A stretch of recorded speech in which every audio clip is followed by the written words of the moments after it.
She had written her daughter a dozen letters. Every one of them started the same way. "I'm sorry."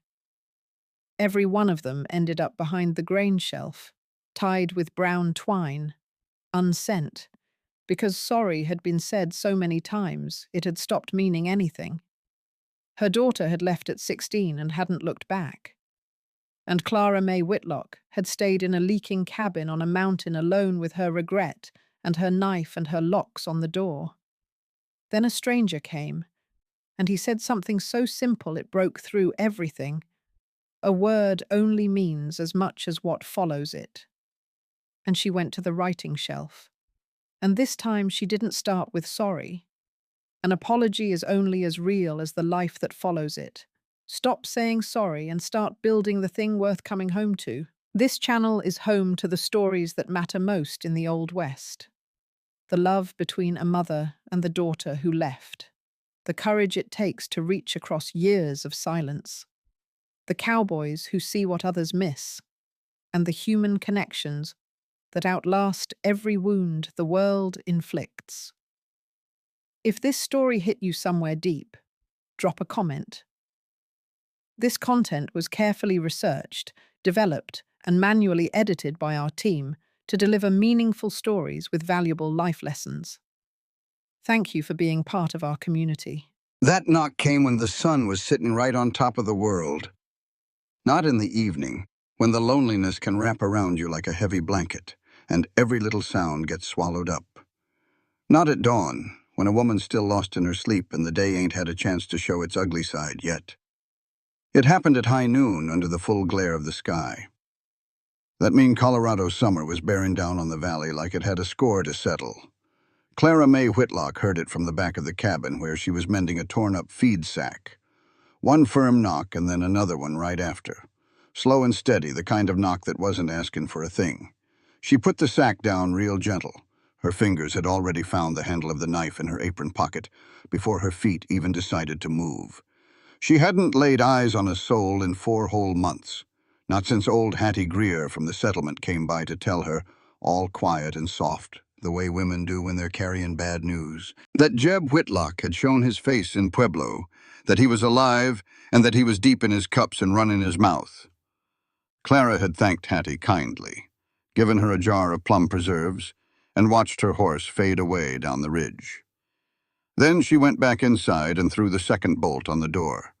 So when that knock echoed slow and sure, like the person outside had all the time in the world, Clara May Whitlock knew better than to shout, "Who's there?" She crept to the single front window, pressed herself flat against the wall beside it, peeked out, and her heart stopped cold. The man standing on her porch was the biggest fella she had ever seen. Had to be a good 6'6". His shoulders pretty much filled the entire doorframe. The sun had cooked his neck and arms to a deep, ruddy brown. His boots were covered in the dust of a long journey, like he'd walked straight across the territory. A rifle was slung across his back. He held a worn, sweat-stained brown hat in both his hands, just holding it loose. He didn't knock a third time. He just stood there, patient. Clara watched him for a good long minute. He didn't shuffle his feet or get restless. He didn't look around, sizing up the place. He never once said her name. He just stood there, holding that hat like a man who'd come to pay a debt and wasn't entirely sure he'd be allowed inside. She slipped the knife from her apron and tucked it into the waistband of her skirt, hiding it from view. Then, she slid the bolts back. The hinges groaned something awful, same as they always did. Everything about this place groaned. It had all been groaning for 2 years, ever since Jeb took off with the money and let the cabin fall to pieces. The door swung open. The man on the other side looked even bigger up close. He didn't move an inch, didn't take a step forward, didn't even lean in. He kept his boots planted exactly where they were. He looked right at her. His eyes were a steady brown in a face lined by the sun. He had a strong jaw that looked like it had seen its share of trouble, and he spoke in a low voice, meant only for her. "Ma'am, I will not cross this threshold unless you say it is okay." Clara blinked. In all her 34 years, no man had ever said something like that to her. Not her father, not the boys at the feed store where she worked before she met Jeb, and sure as shootin' not Jeb, who had barged through every door in her life without so much as a second thought. Those words found a place deep down inside her. She let out a sound she hadn't planned on, a short little laugh that she didn't even recognize as her own. "Well, you're nearly bigger than this whole cabin." It was the God's honest truth. He just about was. The man's face stayed serious. Then he did something she never would have seen coming. He bent his knees, slow and easy, and lowered himself right there in the dirt, onto both of them. With his hat still in his hands, 6'6" of this mountain of a man just folded himself up on her doorstep, taking a position she hadn't asked for and couldn't begin to understand. Clara's hand shot straight to the knife at her waist. "Don't you move a muscle," she said, her voice sharp enough to cut glass. "I am not reaching for anything," he said, his own voice calm and level. "I have just—" He stopped for a second, as if he was carefully choosing his next words. "I have not been welcomed any place in 3 years, ma'am. I just thought I would make myself the smaller one for a minute." The silence between them felt thick and heavy. Off on the ridge, a meadowlark began to sing its song. Clara Whitlock stood there in her busted doorway with a knife hidden in her skirt, looking down at a giant of a man on his knees, who had just said the most truthful thing she had heard in a very long time. And she felt a little shift deep in her chest, a feeling she couldn't put a name to and certainly did not trust. She asked him, real careful-like, "What is it that you want?" "Work," he said right back. "I can fix things that are broken. Just from standing here, I can see your porch beam is sagging. That chimney is not drawing right, and the smoke is coming back down. There is soot staining the top of your window frame, and that pulley on the well is screaming like it is about to break. I will fix it all for a place to sleep and some food. 2 weeks, maybe 3, then I will be on my way." "And what if I say no?" "Then I will get up and leave. Simple as that. Just like that." She took a good long look at him. She saw the old faded rope burns on his left wrist where his sleeve was pushed up. She watched the way he held his hat, not fidgeting, not faking his calmness. He was genuinely calm. She noticed the rifle on his back and the fact that he had not made a single move for it. "What is your name?" she asked. "Elias," he said. "Elias Boone Mercer." "And where are you coming from, Elias Boone Mercer?" "South," he said. "Before that, I was west. It does not really matter." "It matters to me." He looked her right in the eye. "Trinidad. Before that, Taos. And before that, I was on a cattle drive out of Texas. It went bad for a man who deserved it." And that Clara didn't ask which man. The way he said it told her it was a long story, and he'd already decided how much of it he was fixing to tell. "Are you wanted by the law?" she asked him, plain and simple. "Not anymore," he said. "I had a warrant back in '73. A judge threw it out 2 years ago. I have the paper with me if you want to see it."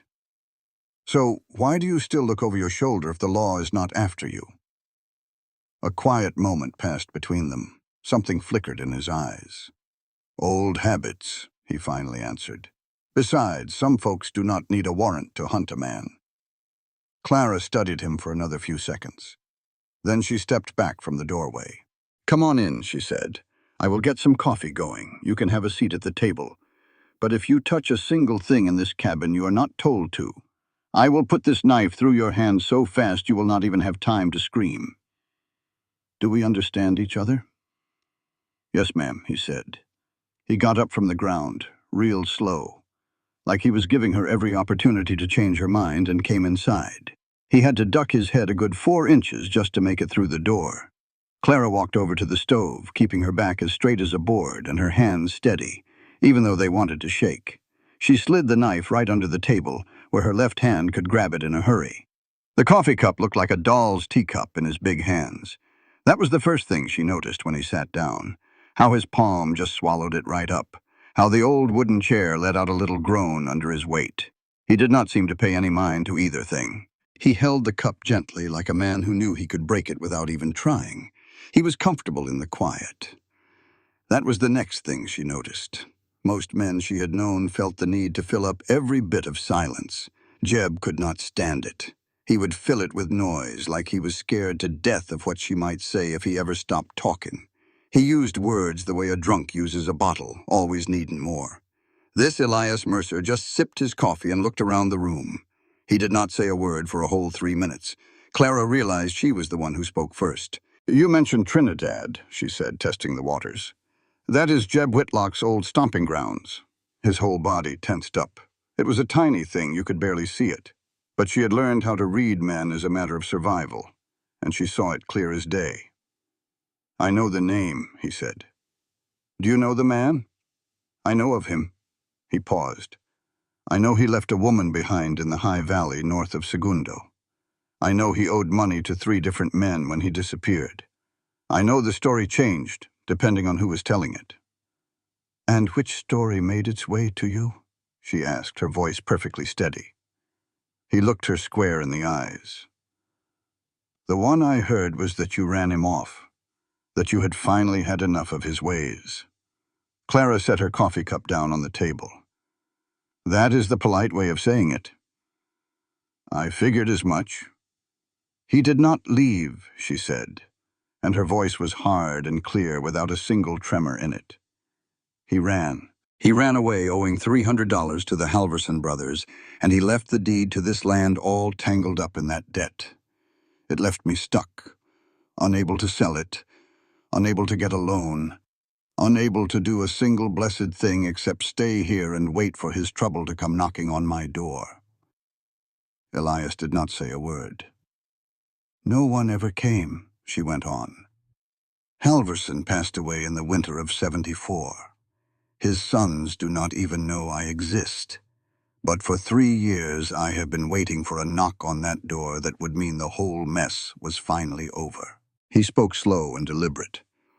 "So, when I came to your door," he said, "you figured I was one of them?" "I thought maybe my long wait was finally over," she replied. "I did." He gave a single small nod and set his cup down with that same careful motion. Then he said, "I am not here to collect anything, Miss Whitlock. I am just a man who needs 2 weeks of fair work and a solid roof that is not the wide open sky, which seems determined to wear me out most nights." "It is Mrs. Ma'am? It is Mrs. Whitlock. According to the law, I am still his wife. Jeb never saw fit to file the papers." A certain look crossed his face. It was not pity. She would have despised that. It was something different. It was a look of knowing, the expression of a man who understood the feeling of being cornered. It was a burden that had no right to hold her down anymore. "Mr. Whitlock," she thought, correcting her own mistake without drawing attention to it, "I will be out of your way before the sun comes up and after it goes down. You will hardly know I am around except by the things that get fixed." She gave him a long, steady look. "There is a lean-to behind the barn," she told him. "It is dry.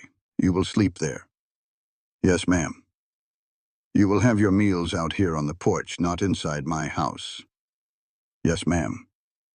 "And if you ever, and I truly mean ever, raise your voice on this property for any reason, I will not ask you to leave. I will just make it impossible for you to stay." He met her eyes, and she saw him take in the full weight of her words. "I understand you perfectly," he said, "and it will not be a problem." He started working on that porch beam that very afternoon.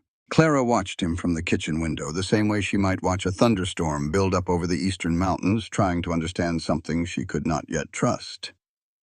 He worked without a lot of noise. That was a surprise. The men she had known always made a big show out of their work, grunting and cussing, making certain everyone knew what a tough job they had. Elias Mercer just got it done. He inspected the beam, put his own weight on it to test it, and took his tools out of a saddlebag. His actions were fluid and sure. He was not in a rush, but he did not waste a single movement. By the time the sun sank below the western ridge, that porch beam was as solid as a boulder. He did not come knocking to tell her he was finished. He did not ask her to come inspect it. She only heard the soft sound of the lean-to door as he put his tools away for the evening. And when she went out on the porch later for the water bucket, she stepped on that board without a second thought, and it held solid. She paused there for a moment, just stood on it, feeling the firmness.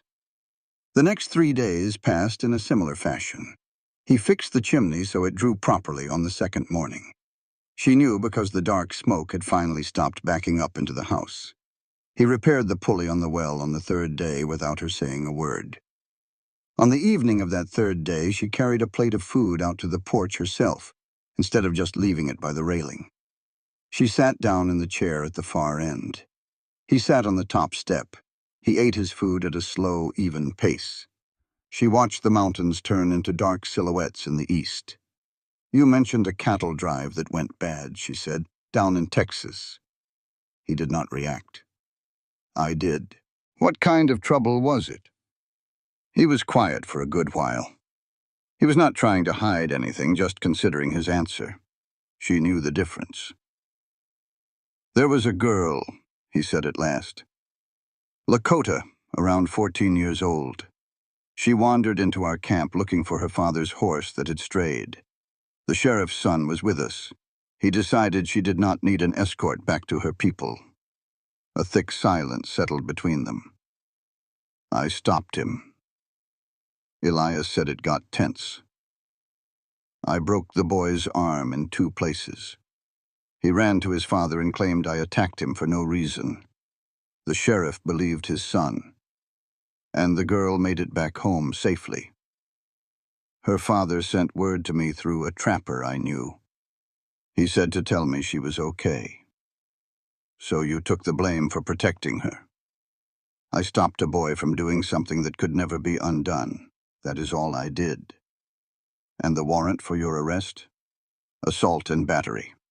I left before they could put me in a cell. I have been moving for 3 years."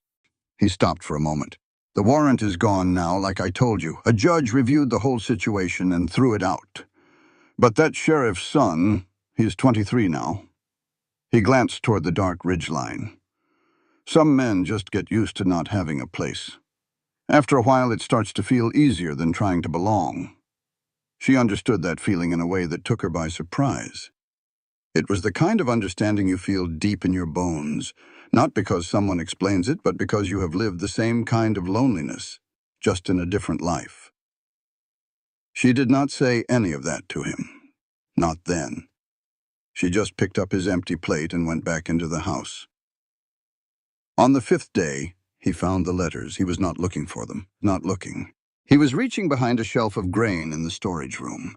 She had asked him to check a weak spot in the floor joists, and his hand brushed against a stack of folded papers tied with brown string.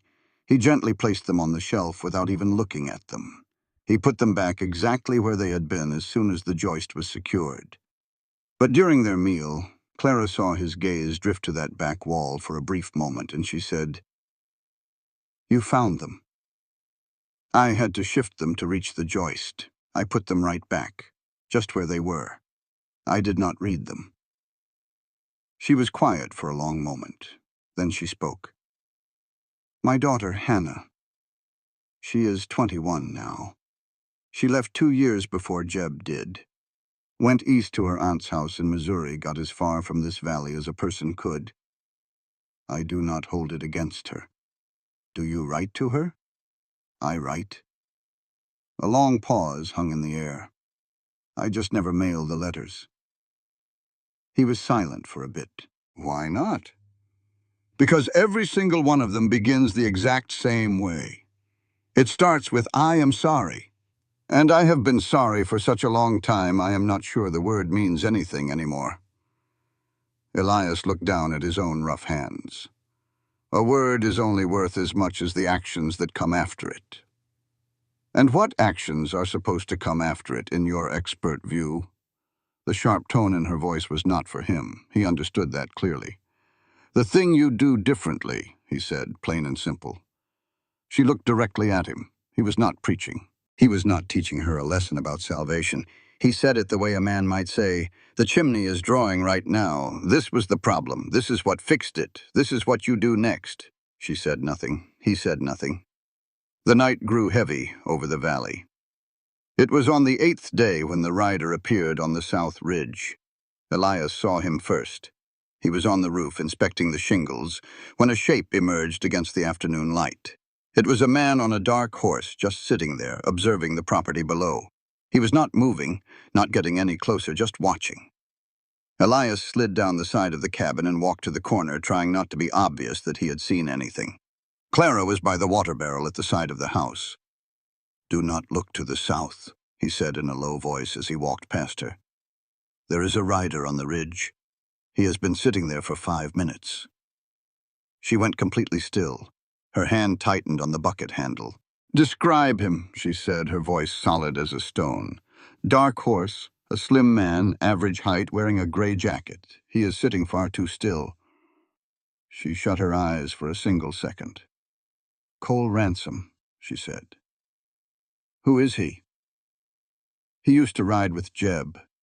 He is the sort of man who only appears if he was sent to find something, or if he's looking for something for himself." Her jaw hardened. "It comes to the same thing in the end," Elias asked. "Do you want me to go up there and speak with him?" "I want you to go right back up on that roof," she said. "And I want you to make absolutely certain he sees you up there." He understood immediately. "You want him to know you are not alone out here." "I want him to ride back and report that there is a very big man on my roof who has a perfect view of the South Ridge." Elias said, "That is smart. I have had to be." He climbed back up. The rider on the South Ridge stayed there for another 10 minutes. Then he turned his horse and disappeared over the ridge, never coming any closer. That night, Elias sat on the top porch step and barely ate his food. Clara came out carrying 2 cups of coffee instead of 1. She sat in her chair and said, "He will go tell Jeb. Jeb will probably come." Elias looked over at her. "When he does, do you want me gone, or do you want me here?" The question lingered in the quiet air between them. Clara held the warm cup with both hands. She thought about the carving knife she had hidden underneath the table. She thought about the $300 and the complicated title to the land. She thought about Cole Ransom sitting so motionless on that ridge, like a man taking stock of what belonged to him. She thought about the porch beam that no longer creaked beneath her feet. She said, "I am done making choices out of fear. I did that for 7 years. I am through with it." "That is not an answer," he said gently. "I know," she said. She took a sip of her coffee. "This is my property," she said finally. "You are a man I hired to work on my land. If Jeb Whitlock has a problem with who I choose to fix my roof, he can come and say it to my face." Elias gave one solid nod. "All right then," he said. He returned his gaze to the shadowed valley. She slipped back into the house. She fetched the knife from beneath the table and secured it in the waistband of her skirt, where she kept it. On the morning of the 10th day, she made her way to the shelf in the back room. She undid the brown twine. From the pile, she took the most recent letter, dated in April, and read it from beginning to end, just one time. Then she carefully folded it back along its original crease. She simply sat for a long time, holding it in her hands. She pondered what Elias had told her. A word's value is measured by what comes after it. She thought about everything that had followed. The porch now stood firm. The chimney drew smoke cleanly, and the well pulley had a new, consistent song. She considered how she had slept soundly through the night, without startling at every noise for the first time in 3 long years. She moved over to her writing desk. She pulled out a fresh sheet of paper. She started to compose a new letter. She did not begin with the words, "I am sorry." Instead, she started with, "Hannah, the roof held up through the last storm. That is the very first thing I want you to know." She paused, holding the pen. From outside, she could hear the steady, sure rhythm of a hammer striking shingles. Elias was putting the finishing touches on the back side of the roof, the same one she had spent 2 years trying to fix with tar cloth. She wrote, "I want to tell you about the summer your house finally stopped falling apart. She kept writing and writing until the afternoon sun began to dip low. She did not seal the envelope, but she did fold the letter. And on this occasion, she placed it on the table instead of stashing it behind the grain shelf. That evening, Elias came up on the porch and noticed the folded letter sitting on the railing. He glanced at it. He then looked through the open door at Clara, who was facing away from him, stirring something at the stove. He made no mention of the letter. He took a seat on the top step. He lifted his coffee mug. He looked out over the valley where the long purple shadows of the summer evening were stretching across the tall grass. After a little while, Clara appeared at the doorway. "It is not sealed," she told him. "I have not decided for certain yet." "Okay," he replied. I figured it needed a life somewhere other than hidden behind the grain shelf." "All right," he said again. She steadied herself against the door frame. "You reckon I ought to send it?" He selected his words thoughtfully. "I think a letter left sitting out on a table means the decision has already been made. You just have not admitted it to yourself yet." She watched him for a good long moment before she turned and went back inside the room. She picked up that letter. She folded it closed. She set it by the door, ready for the settlement post at the first sign of a clear morning. Then she sat down at the table. And for the first time in what seemed like an eternity, Clara May Whitlock put her head in her hands, not out of sadness or terror, but from a feeling that was powerfully like the start of relief, and she let the silence settle around her. Outside, the valley grew dark. The roof remained in place. By morning, the letter was gone. Not taken. Sent. Clara had carried it down to the settlement road herself, well before Elias was stirring. She passed it to the Greer boy, the one who took care of the mail run on Tuesdays, and she walked back up the ridge trail in the soft morning light, her hands feeling strangely empty, and her chest feeling as if she had finally put down a massive stone she had carried for so long she had forgotten its weight. She did not tell Elias she had sent it. He did not ask. But when she came back into that cabin and smelled fresh coffee brewing and noticed a new log on the fire, she knew he understood all the same. It is how quiet men sometimes grasp things without a single word being exchanged, because they are paying close attention while everyone else is busy making a racket. She poured a cup, sat at the table, and said nothing about Hannah or the letter, or the fact that her hands had trembled some on the walk back from the ridge. She just drank her coffee and let the morning happen as it would. It was the 11th day, and a different feeling had settled in the cabin, something neither of them had given a name to just yet. Elias completed the roof that afternoon. The entire blessed thing. The back slope, the north-facing side, the ridge cap she had wasted 2 summers trying to fix with tar cloth. He finished it without a big show, just like he did everything else, and came down the ladder with wood dust in his hair and an expression that was the nearest thing to satisfied she had ever witnessed on him. She was standing right there on the porch. "It will hold," he said. "Good through the fall. Likely the winter, too, if you bank that north wall before the deep cold arrives." "I know how to bank a wall," she replied. "I know you do. No, you pas." A quiet beat passed between them. "Thank you," she said. The words felt cleaner than she had expected. No conditions attached, no defenses built up around them. Just those 2 words, plain and simple. He gave one single nod and went to store his tools. She remained on the porch a moment more, hearing the sound of nothing dripping, nothing creaking, nothing about to collapse, and she felt a sensation so unfamiliar it took her a full minute to identify it. Safe. She felt in that one little contained spot. Safe. She did not trust the feeling, but it was there all the same. That was the very moment Cole Ransom chose to ride back into the valley. She heard the horse first, the unmistakable sound of a rider who was in no particular hurry, but was not trying to conceal his approach either, coming up the main path like he owned the whole place. She moved to the porch's edge, not stepping off, and watched Cole come around the bend on his dark horse wearing a gray jacket. He had that same blank, calm look she remembered from the one time Jeb brought him to the cabin 3 years prior. They had played cards until 2 in the morning, and that night had concluded with the sound of broken plates. Cole Ransom was not a large man. He was the kind of man who compensated for his size in other, very specific ways. He pulled his horse to a halt about 20 feet from the porch and looked directly at her. "Mrs. Whitlock," he said. His words were smooth as creek water, but his eyes were cold and hard. "Cole," she said simply, "I heard you had a fella doing some work up here.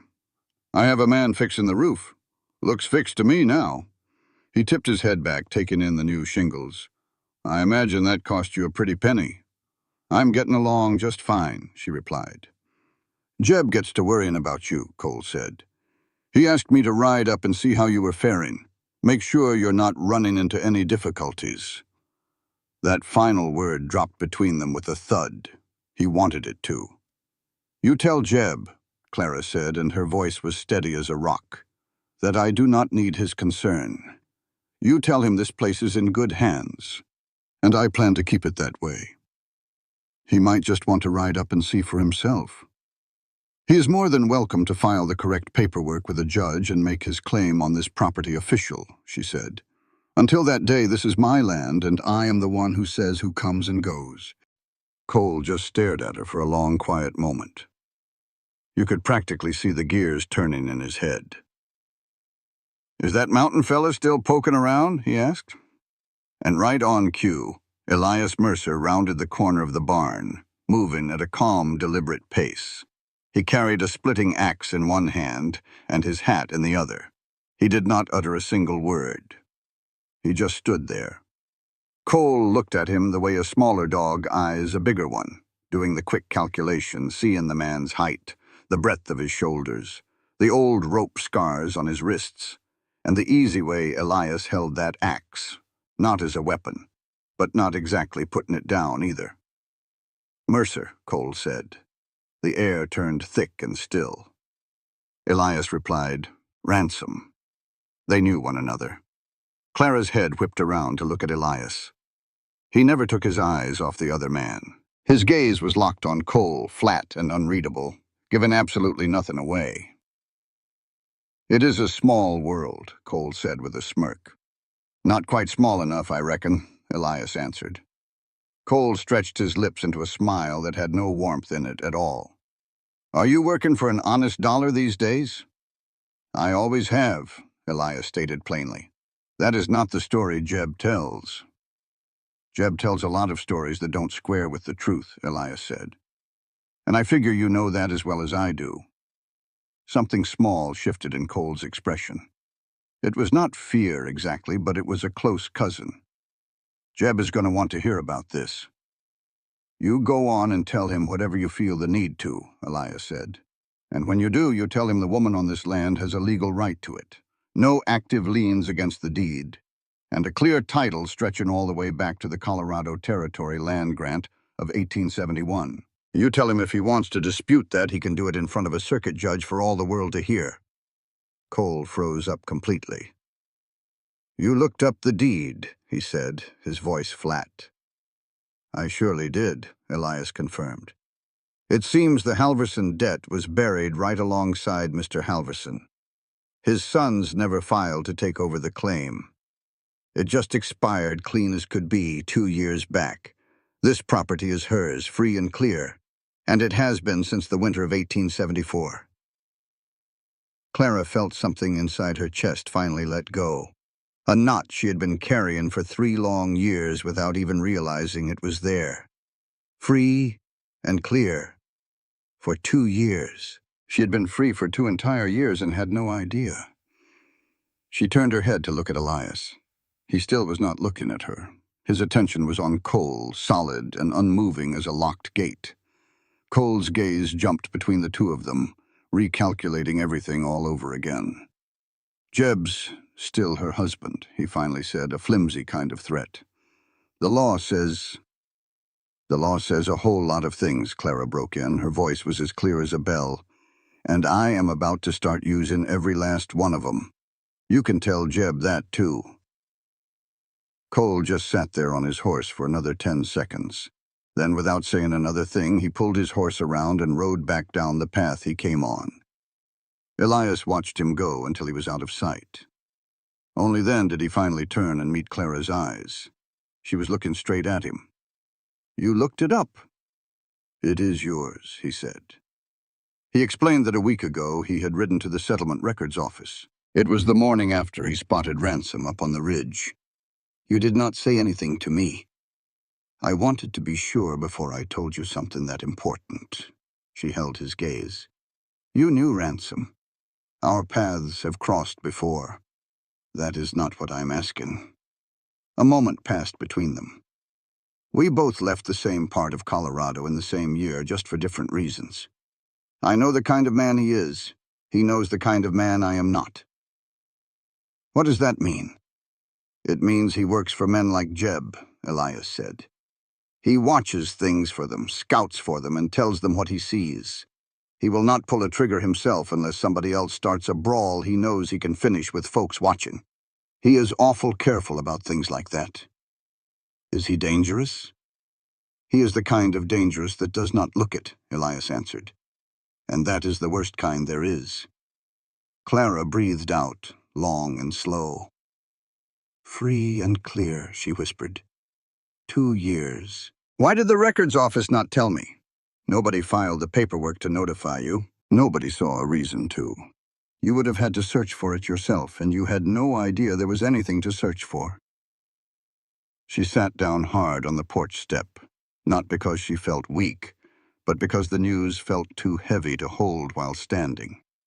She had to set it down for a minute while she figured out how to carry it.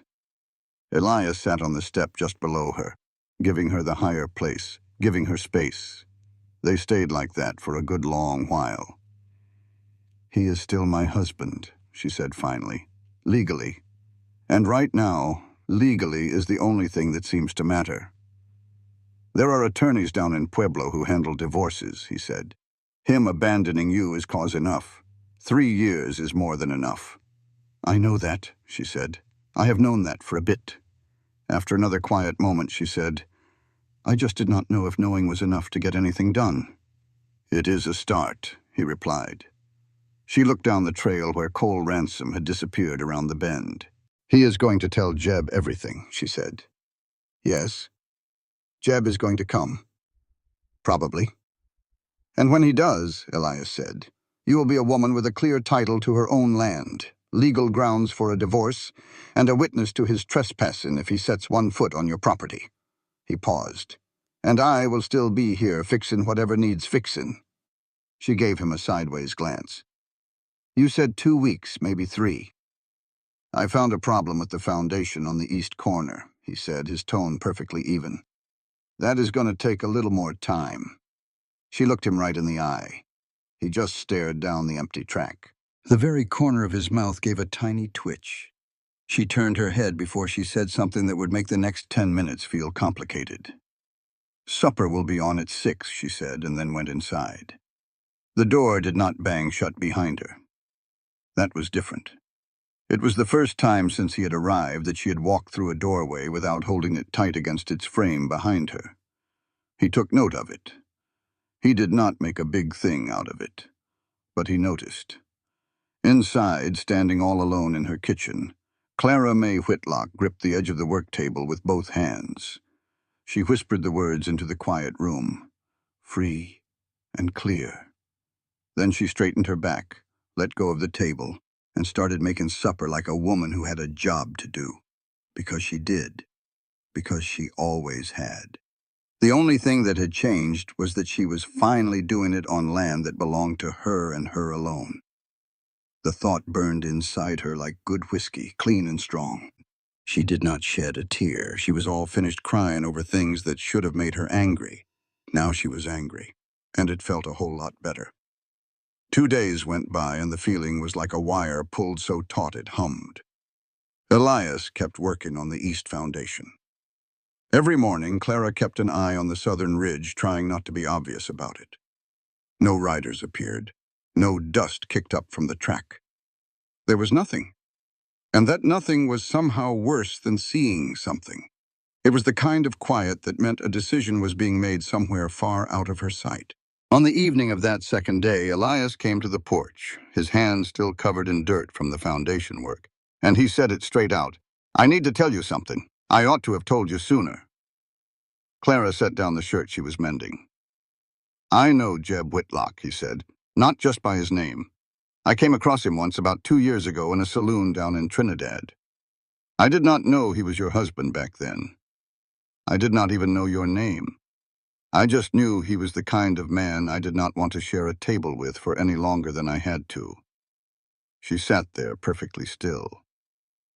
"What happened in that saloon?" "He was talking to a bunch of fellas about a piece of land," Elias said. "A specific piece up in the valley north of Segundo. He was going on about how the woman living on it had no claim that would ever stand up in court, that her debt made the property ripe for the taking for any man who could act fast enough. He was drinking and running his mouth, and I left before he was done making his pitch. He was trying to sell my land," she said, her voice completely empty of emotion, "while he was still married to me. That is sure what it sounded like." "And the men he was talking to?" "I do not know if they ever did anything with what he said. I do not know if they ever looked into it. I moved on the next morning and did not think on it again until I came up this here ridge and saw this place and something." He trailed off. "Something what?" she prompted. "Something about it all lined up," he said. "The valley north of Segundo. The woman living by herself. The trouble with the deed. I was already headed this direction because I needed work and the high country was calling, and I was tired of the lowlands. But when I came around that bend and saw this place, I knew." "You knew whose land this was?" "I had a pretty good idea, and you came to the door regardless." "I came to the door," he said, "because if I was right about who was living here, then I had some information she might have a use for. And because I had been carrying that saloon talk around for 2 years without doing a single thing about it. And that was not sitting well with me." Clara stared at him for a long, hard moment. "You could have told me all that on the very first day," she said. "I could have," he conceded. "I did not know you then. I did not know how you would receive the news or what you might do with it, or if I even had enough solid proof to make it helpful instead of just frightening. I had to check the deed first. So you made the decision about what I was ready to hear and when I was ready to hear it. I decided what was a confirmed fact and what was not." He said, "I was not shielding you from the information. I was shielding you from a rumor that was masquerading as a fact. There is a big difference." She could sense that he was right. That did not stop it from stinging a bit. "You should have told me," she said. "Even if it was not proven, you should have let me be the one to decide what to do with it." "You are right," he said. "No excuses, no defending it, just, you are right." She took up her mending again. Her hands were steadier than she expected. "Is there anything more?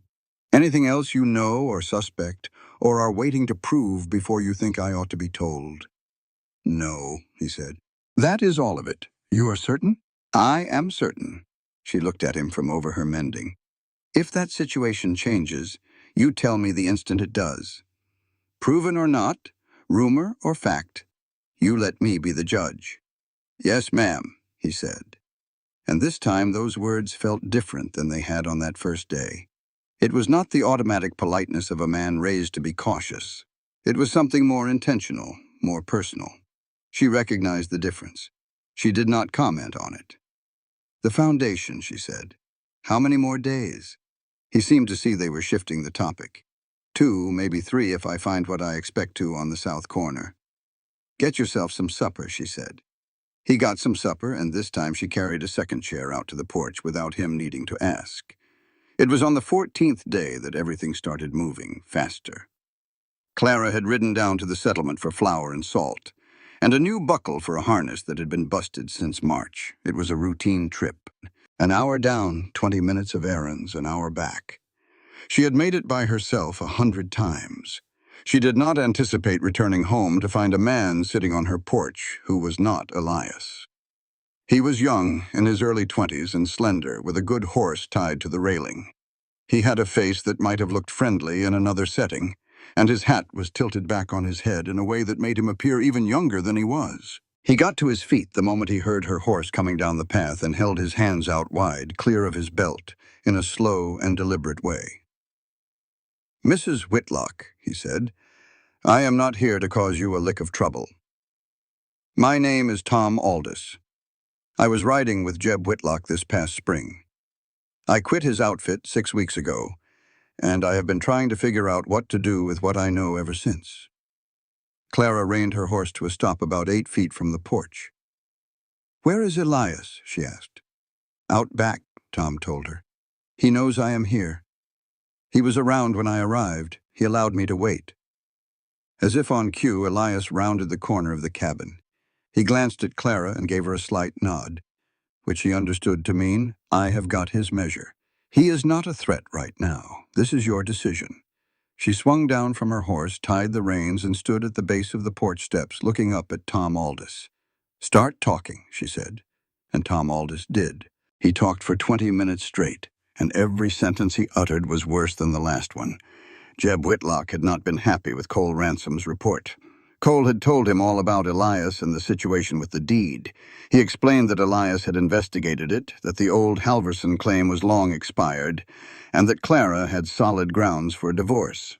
Jeb had heard him out, and then, according to Tom, he set his drink down mid-sentence and got that dead-still quiet about him, the kind that meant his mind was made up. He said he was not going to handle this in a courtroom, Tom said. He said courts are for men who do not know how to settle their own affairs. "He is on his way here," Clara said flatly. "He has been laying this plan for 2 weeks, Tom said, right after Cole's first report came in. He has got 2 other fellas with him besides Cole. These are hard men, Mrs. Whitlock. Not like me. Not like the cowboys who just ride for their pay. He is planning to ride in fast and make sure there are no—" He trailed off. "No witnesses," Elias said from just behind her. Tom looked over at him. He said, "Burn the cabin." He said, "Make it look like a wild summer fire." The silence that followed that was the heaviest thing Clara had ever experienced in her life. She stood there at the bottom of her own porch steps, on her own porch, on her own land, with her own clear and legal deed, and felt the hot flare of anger in her chest cool into something harder, something much more useful. When Elias said, "I do not know the exact day," Tom added. But he was talking about making his move before the month was out. He wanted to wait until after the settlement's monthly gathering so most folks would be gone from the valley. That is next Saturday, 6 days from now. "Why are you telling me this?" Clara asked, her eyes fixed on him. Tom looked her square in the face. A shadow of something passed over his young features. It was guilt. She recognized that specific shade of it on a man who had gotten himself into something he was not proud of and was now trying to find a way out.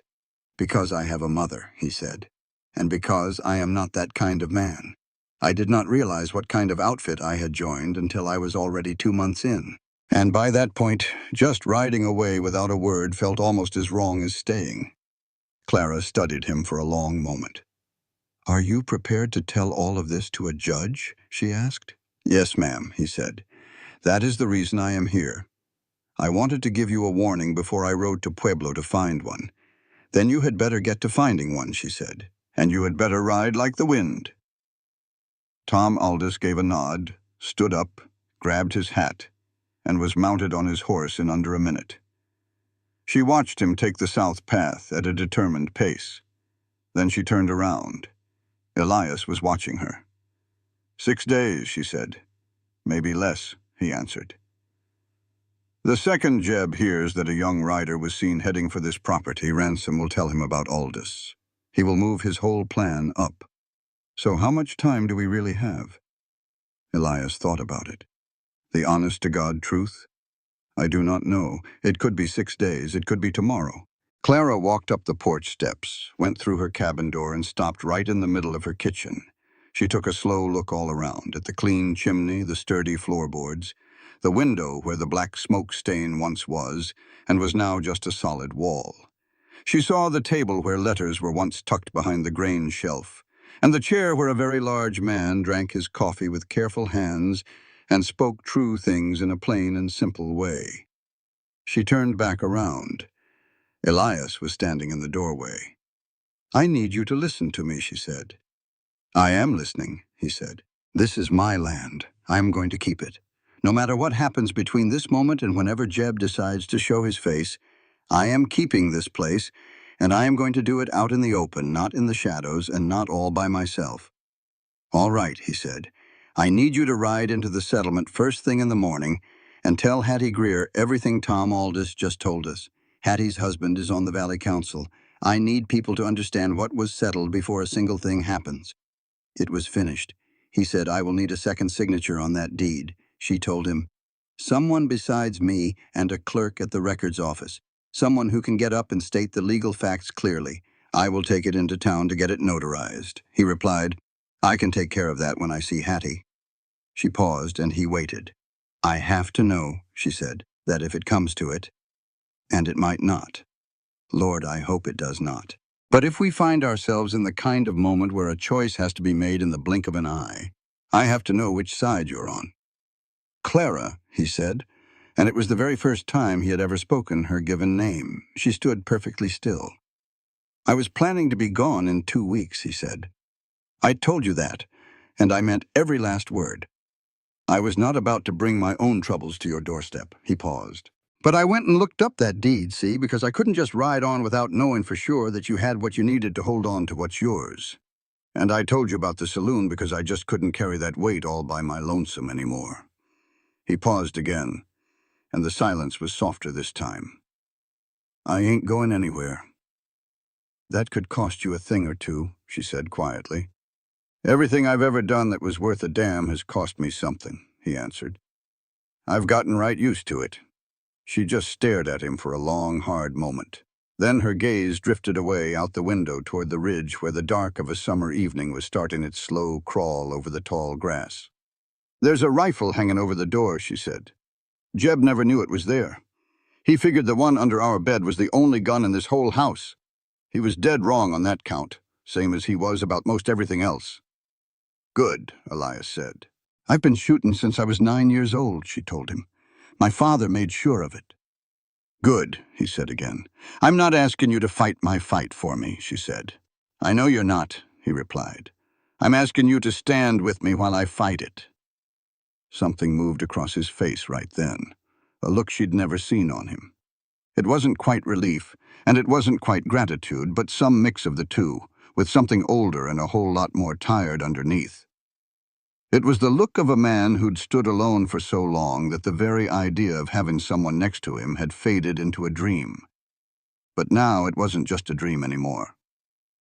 "I can do that," he said. She gave him a small, sharp nod. "Get some sleep," she said. "You've got an early ride tomorrow." He turned to go. "Elias," he stopped in his tracks. "Thank you," she said, "for the deed, and for not saying a word, till you were absolutely certain." A small pause hung in the air. "I was right that you should have told me sooner. And you were right that you had to be sure first. Both of those things can be true at the same time." He stood there silent for a second. "I've never had a soul say that to me before." "What?" "That two things that seem to cancel each other clean out can both be the honest truth?" She looked him square in the eye. "Welcome to being a person," she said. He made a sound, a short, startled thing, almost a chuckle. It was the kind of noise that escapes when something catches you completely off guard. She had never heard him laugh before. It was a good sound. She tucked it away in her memory without even meaning to. "Sleep," she said one more time.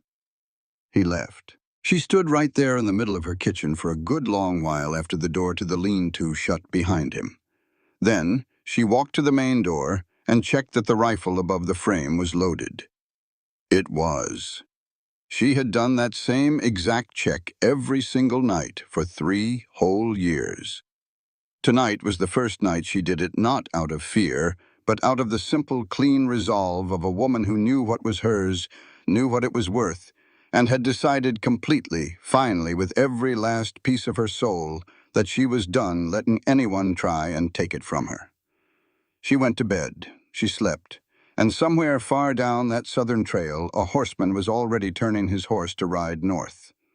Elias rode out before the sun had even peeked over the eastern ridge. Clara heard his horse on the trail in that faint gray light before 5 in the morning, and she knew the sound of a rider with a purpose. It wasn't the rambling pace of a man with nowhere to be, but the sharp, steady beat of someone with a job to do and every plan on seeing it done. She lay there still for a moment, listening as the sound faded on down the valley. Then she got up, put on her clothes, and started the coffee. The cabin felt different now that he was gone. She noticed it, and she sure didn't like that she did. She ate her breakfast standing at the work counter, going over everything in her head the same way she surveyed her land each morning, checking for rot, looking for weak spots, searching for anything that needed fixing before it turned into real trouble. She thought about Tom Aldis riding south toward Pueblo. She thought about the notarized deed. She thought about 6 days, maybe less, maybe even tomorrow, and the cold, careful way Elias had talked. She thought about the rifle hanging over her door. Then she went outside and started working in her garden before the heat got too bad.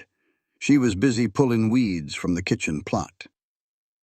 The summer morning was already pressing its weight on her shoulders when she heard a horse coming up from the south. It wasn't Elias. It was too early for him, and the rider was coming from the wrong way entirely. She stood up slow and turned, her hands caked in dirt, her face settled into that neutral, waiting look she had down to a science, the one that gave nothing away. It was Hattie Greer, not the Greer boy who brought the mail. It was Hattie herself, 62 years old, with a back as straight as a fence post, and the look of a woman who'd heard some news and rode 8 miles on a Tuesday morning to see about it herself. She pulled her horse up at the garden gate and looked at Clara with eyes that were sharp but still kind. "Your man came by our place," she said, "woke my husband and me before the sun was even up, and told us the whole blessed story while standing right there in our kitchen." "He's not my man," Clara said flatly. "I'm well aware of that," Hattie replied.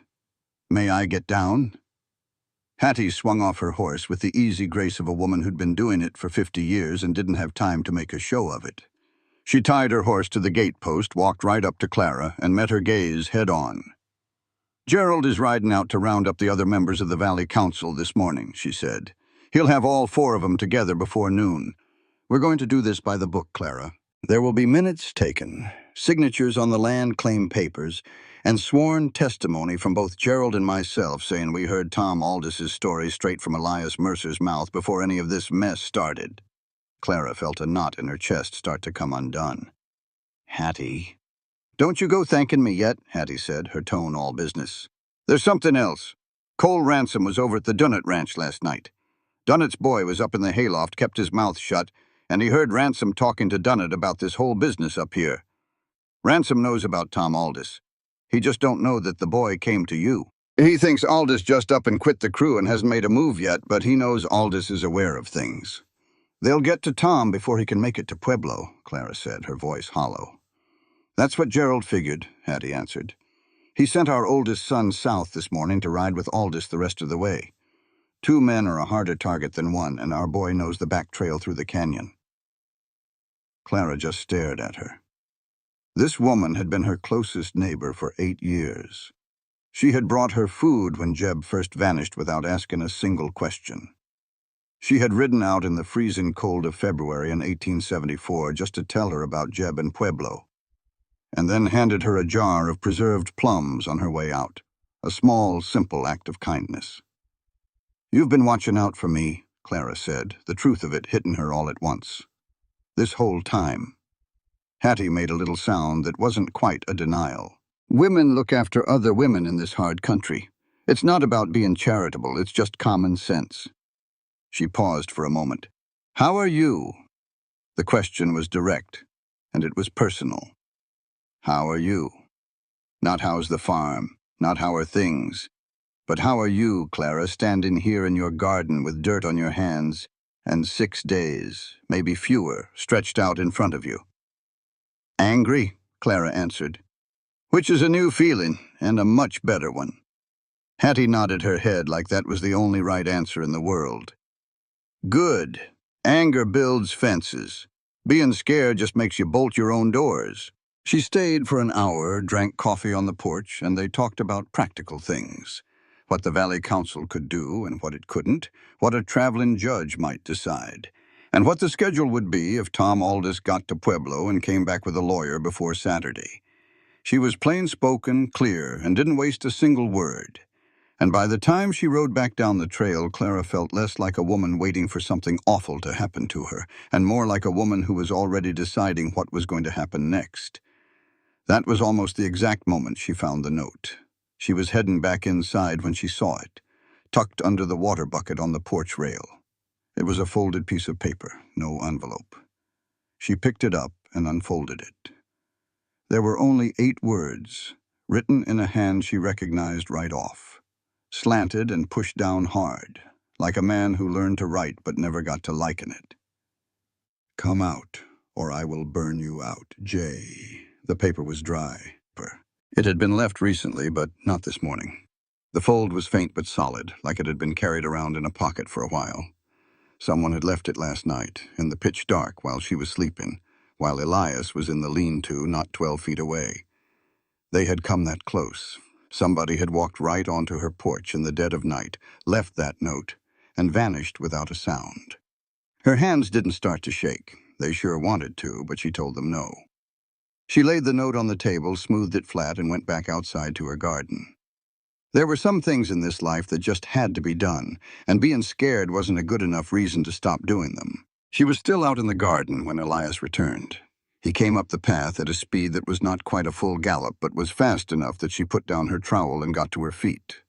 He swung down from his horse before the animal had even stopped, and she could see from the hard set of his jaw that he was carrying news. It was not good news, and he had been wrestling with it for the last mile of his ride home. It is notarized, he said first. The deed is all documented and witnessed. Gerald Greer has a copy. The records office has a copy, and I have one. Good, she said. There is a note on the table. He went inside, read it, then came back out. His face went very still. A look she had come to know meant he was thinking instead of just reacting. He was processing, weighing, and deciding what the new information meant, not just how it felt. Someone was here last night, he said. Yes, he is watching the property. Elias said the note is not from Jeb himself.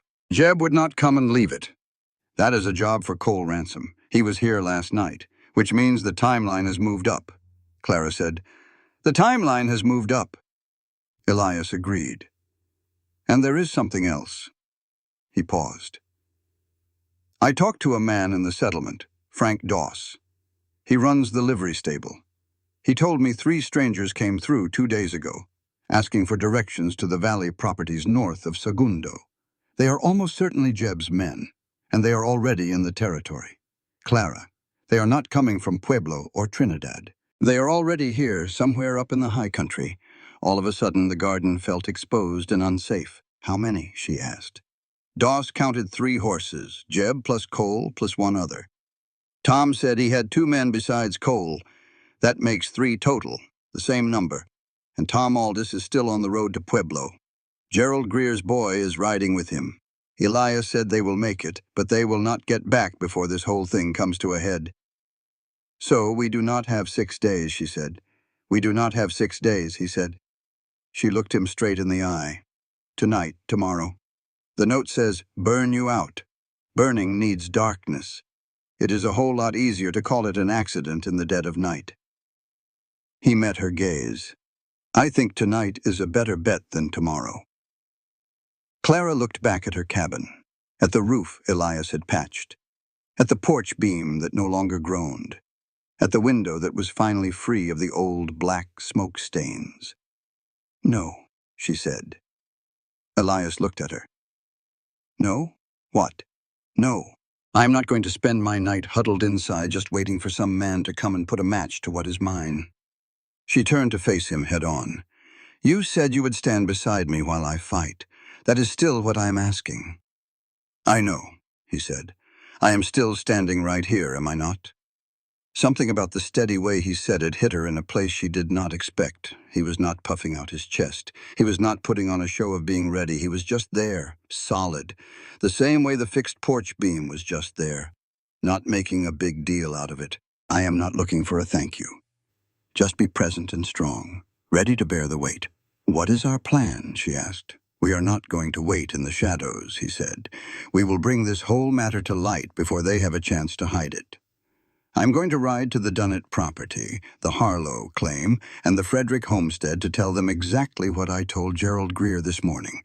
I want 6 families to be fully aware of the situation before sundown.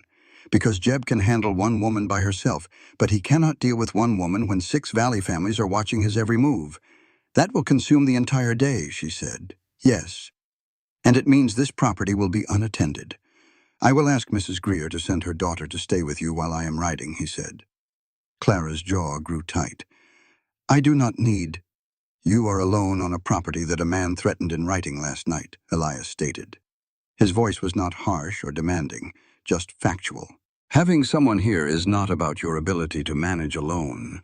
It is about ensuring there is a second person to witness any events and ride for help if necessary. She took a deep breath. All right, she agreed. I will return before dark, he promised. You had better, she replied. He was already untying his horse. He returned just before dark, but barely. The light was casting long, golden shadows over the ridge as he came up the path. There was a certain tension in his posture on the horse that Clara could see from the porch, even before he was close enough for her to recognize his expression. She rose from her chair. Hattie's daughter, Risa, a 17-year-old with a steady gaze, appeared in the doorway behind her. Get your horse, Elias told Risa. Ride home using the longer route. Do not use the south track. Risa glanced at Clara. Go, Clara said. Risa departed. Elias dismounted, climbed the porch steps in 2 long strides, and announced, Cole Ransom is at the Dunnett place. He was already there when I reached the Fredericks. I spotted his horse at the rail from the ridge and turned back before he could see me. He is moving faster than I am. He is speaking to the same families. What is he telling them? I am not sure. But the Fredericks had a different attitude when I was leaving compared to when I arrived. Whatever Ransom told them this morning made an impact. What kind of impact? Elias paused for a moment too long. He told them about my warrant, he said. Not that it was dismissed, just that I had one. And he told them, he hesitated. What? He told them I had a past involving a Lakota girl. Elias said that in his telling I did not stop anything. I started it. The world around Clara seemed to stop. She knew exactly what Ransom had done. It was like performing surgery with words. You take the one thing a man is proudest of, the one right action he took in a long history of wrongdoing, and you twist it until it appears to be the worst thing he ever did. You take the truth and bend it just enough that it still resembles the truth. And in 1876, in a high Colorado valley full of families who knew Elias Mercer no better than any other drifter with a rifle and a past, it would be effective. Did any of them ask you about it directly? She inquired. The Fredericks did. I told them the entire story. The girl, the sheriff's son, the warrant, the dismissal. I told them I had the documents to prove it. Did they believe you? I do not know, he admitted. The husband seemed like he wanted to. The wife, not so much. Clara turned and entered the cabin. She went to the small writing shelf, took some paper and a pen, and sat at the table. What are you doing? Elias asked from the doorway. Writing, she replied. She wrote continuously for 10 minutes. He did not disturb her. She could feel his presence in the doorway, not hovering, but simply there, while she wrote the clearest, most honest description she could of Elias Boone Mercer. She wrote about what he had done on the day he arrived, what he had told her, what the deed research had cost him in time and effort, what he had done, and more importantly, what he had not done. That was the part that truly mattered. The list of things he could have done but chose not to. The list of boundaries he could have crossed but did not. She signed and dated it. She folded the paper and looked up at him. "Take this to Gerald Greer tonight," she said. "Have him read it at the Valley Council meeting." "Clara, I understand what Ransom is doing," she said. "He is not trying to make the Valley families believe you are a danger. What he is doing is trying to convince them to just stay out of it all. He wants them to think this whole situation is too complicated and too much trouble, so they decide to just leave it be. He absolutely needs them to look the other way." She held the letter out to him. "And this," she said, "is the reason they should not." Elias glanced down at the letter in her hand. Then his eyes met hers again. "You did not have to go and do this," he said softly. "You looked up the deed on my land," she replied. "I reckon this makes us even." He reached out and took the letter from her. He held it with the same caution he had held that coffee cup, as if he was acutely aware of its weight. He said, "I will be back." "I know you will," she told him. Long after he rode out of sight, she took the rifle down from its hooks above the door. She sat in the chair that faced the entrance, made herself eat a little bit, and forced her mind to think clearly. Jeb was out there somewhere in the territory, but his hired guns were right here. Cole Ransom was pulling every string he could to make sure that when it all came down, not one single witness would be left in this valley, and no help would come from the community. Tom Aldis was still 2 days' ride from PBLO, which meant it would be 2 more days before he could get back. The circuit judge was a full week away, if she was lucky. She was just one woman, all by herself on a dark stretch of land with a rifle resting in her lap, a letter on its way to the authorities, and the entire fate of 6 Valley families hanging right in the balance. She thought about what Hattie had told her. Anger just builds up walls. Being scared just locks all the doors. And she was not scared. She kept poking at that feeling, the same way you would press on a wound, gentle at first, just to see if it was getting infected or if it was only sore. She searched herself for any sign of fear, but all she could find was a cold, clean anger. It showed her exactly where her lines were drawn in the sand, and just how far she was willing to go to defend them. When the knock finally came on her door, it was nothing at all like the first time. This knock was not polite. It was not patient. It was a man's fist hitting the door 3 hard times, with the kind of power that does not bother asking for permission. Clara rose from the chair with the rifle held ready in her hands and said loud and clear, "I am armed. State your name and your business."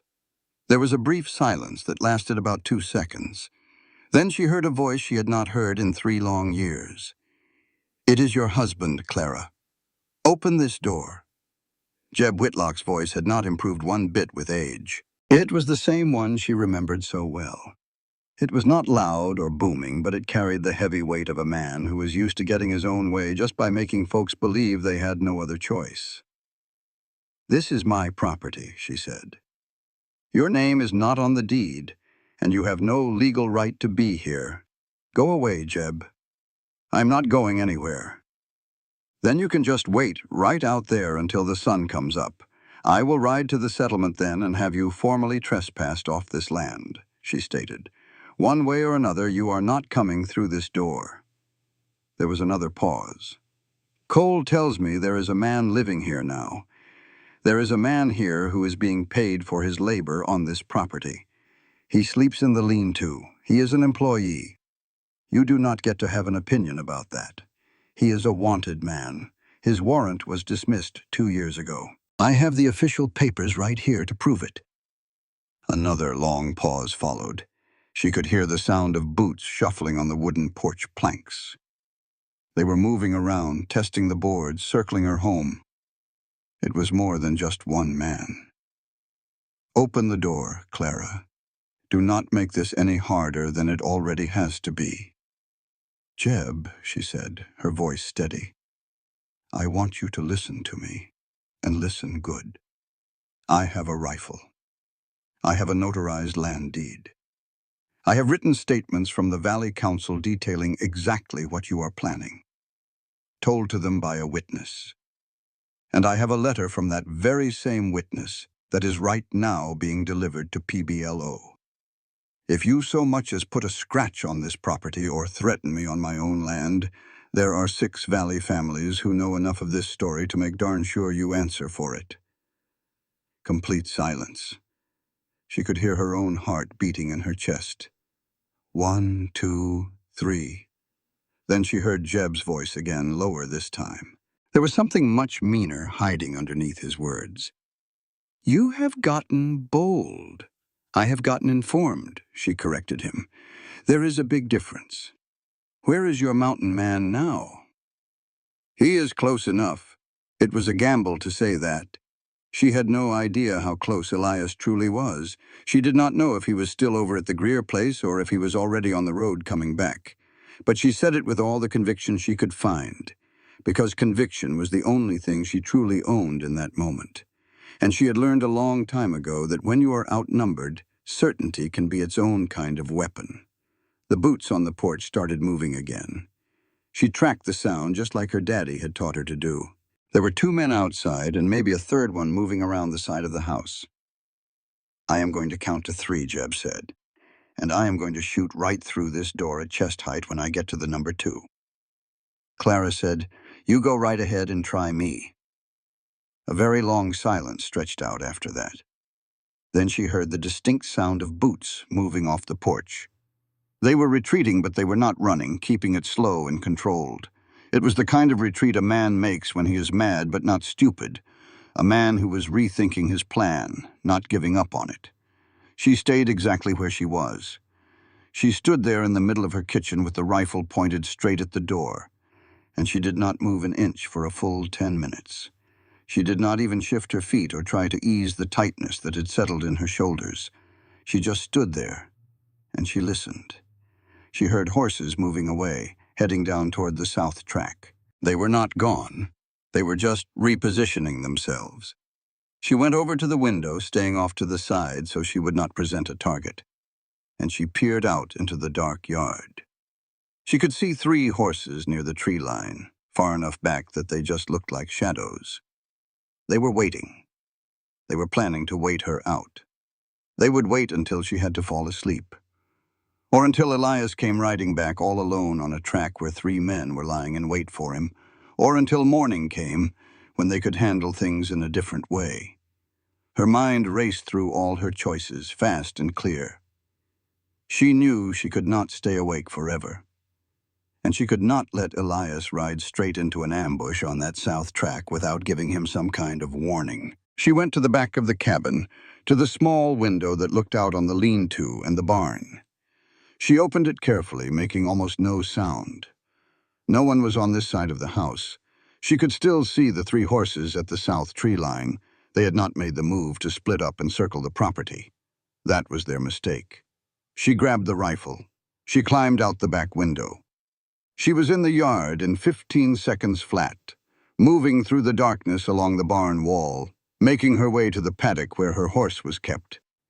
She saddled him completely in the dark. She had done it 100 times before. She did not need a lantern. She led the horse out the north side of the paddock away from the tree line and into the tall grass that grew behind the barn. And then she swung up onto his back and she rode. She did not go down the south track where they were waiting, but instead went north, up the ridge path that led into the high country. She knew every last turn and dip and stone up there, and Jeb Whitlock's hired men knew none of it. She would circle all the way around and come down the back track that ran west of the settlement road. She would find Elias before Jeb's men ever could, and she would not be sitting in that cabin when they finally decided they were done with their waiting. The horse moved steady and sure-footed underneath her in the darkness because he was her horse, and he knew these hills just as well as she did. And Clara May Whitlock rode with that rifle laid across her saddle, her jaw set hard, the night air cold on her face, and a feeling in her chest that was perfectly clear and absolute.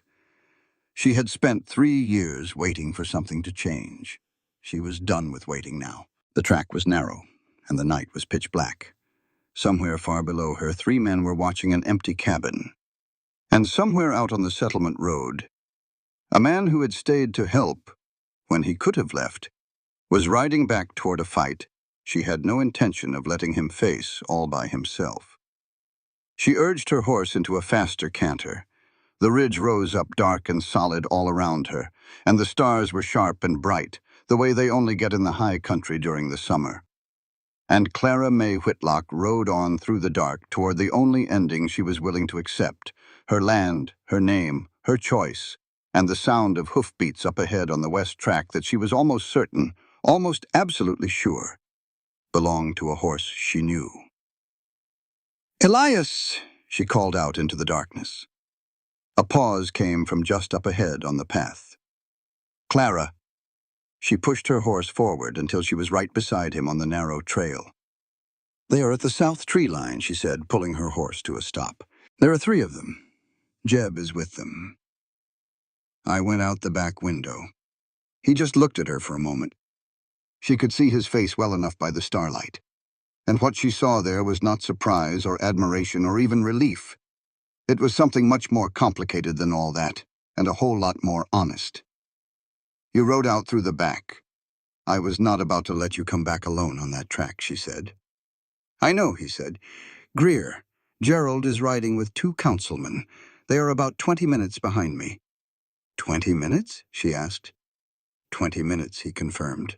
She considered the 3 men waiting at the southern tree line, Jeb recalculating his strategy, Cole Ransom, who was always so cautious about witnesses, and the note that threatened to burn you out. "They will notice we are both gone," she said. "They will enter the cabin." "I know."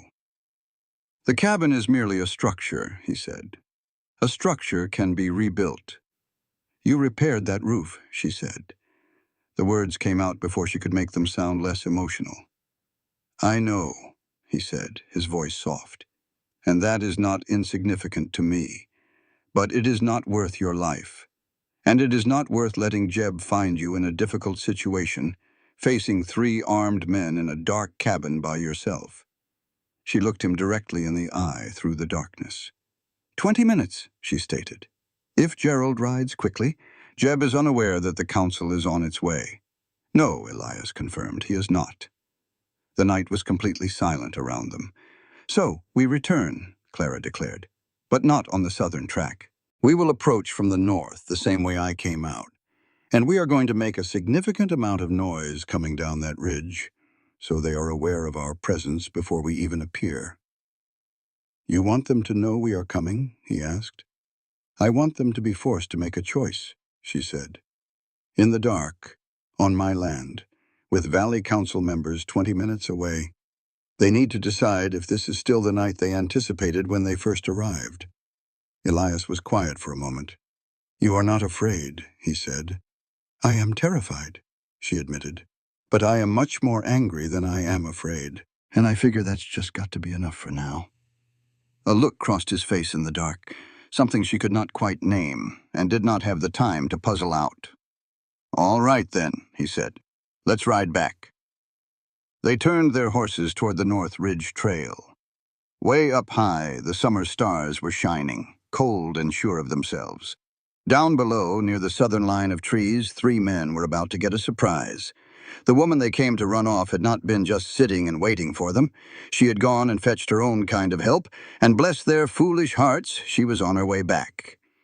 They came down that North Ridge path, making a good bit of noise, and they were not even trying to be quiet about it.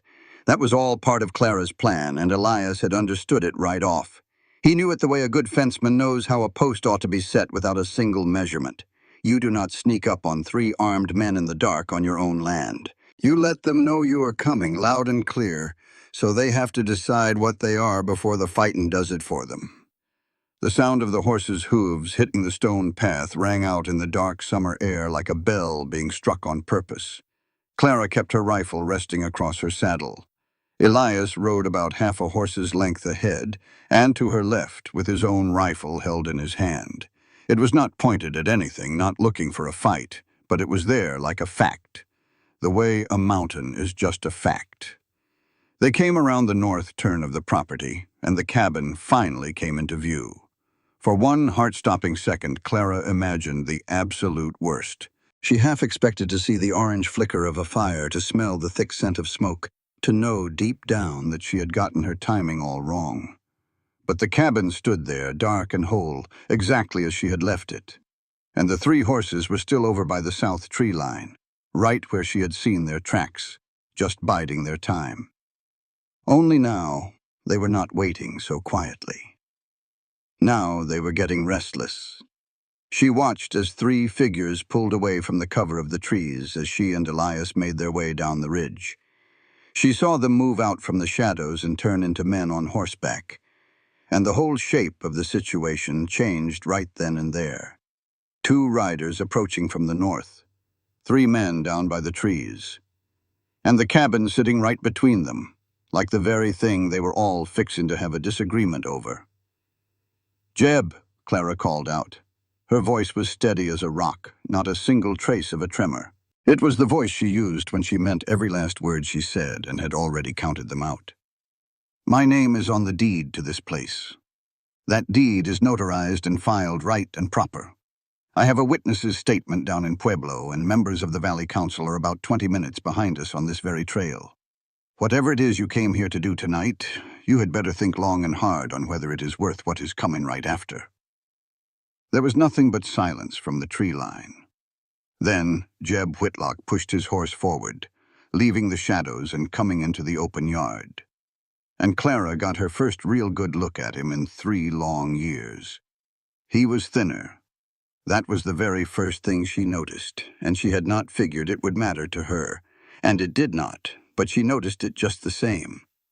He was thinner, and his face was harder, with the tight jaw of a man who had been drinking too much and eaten too little for a good long while.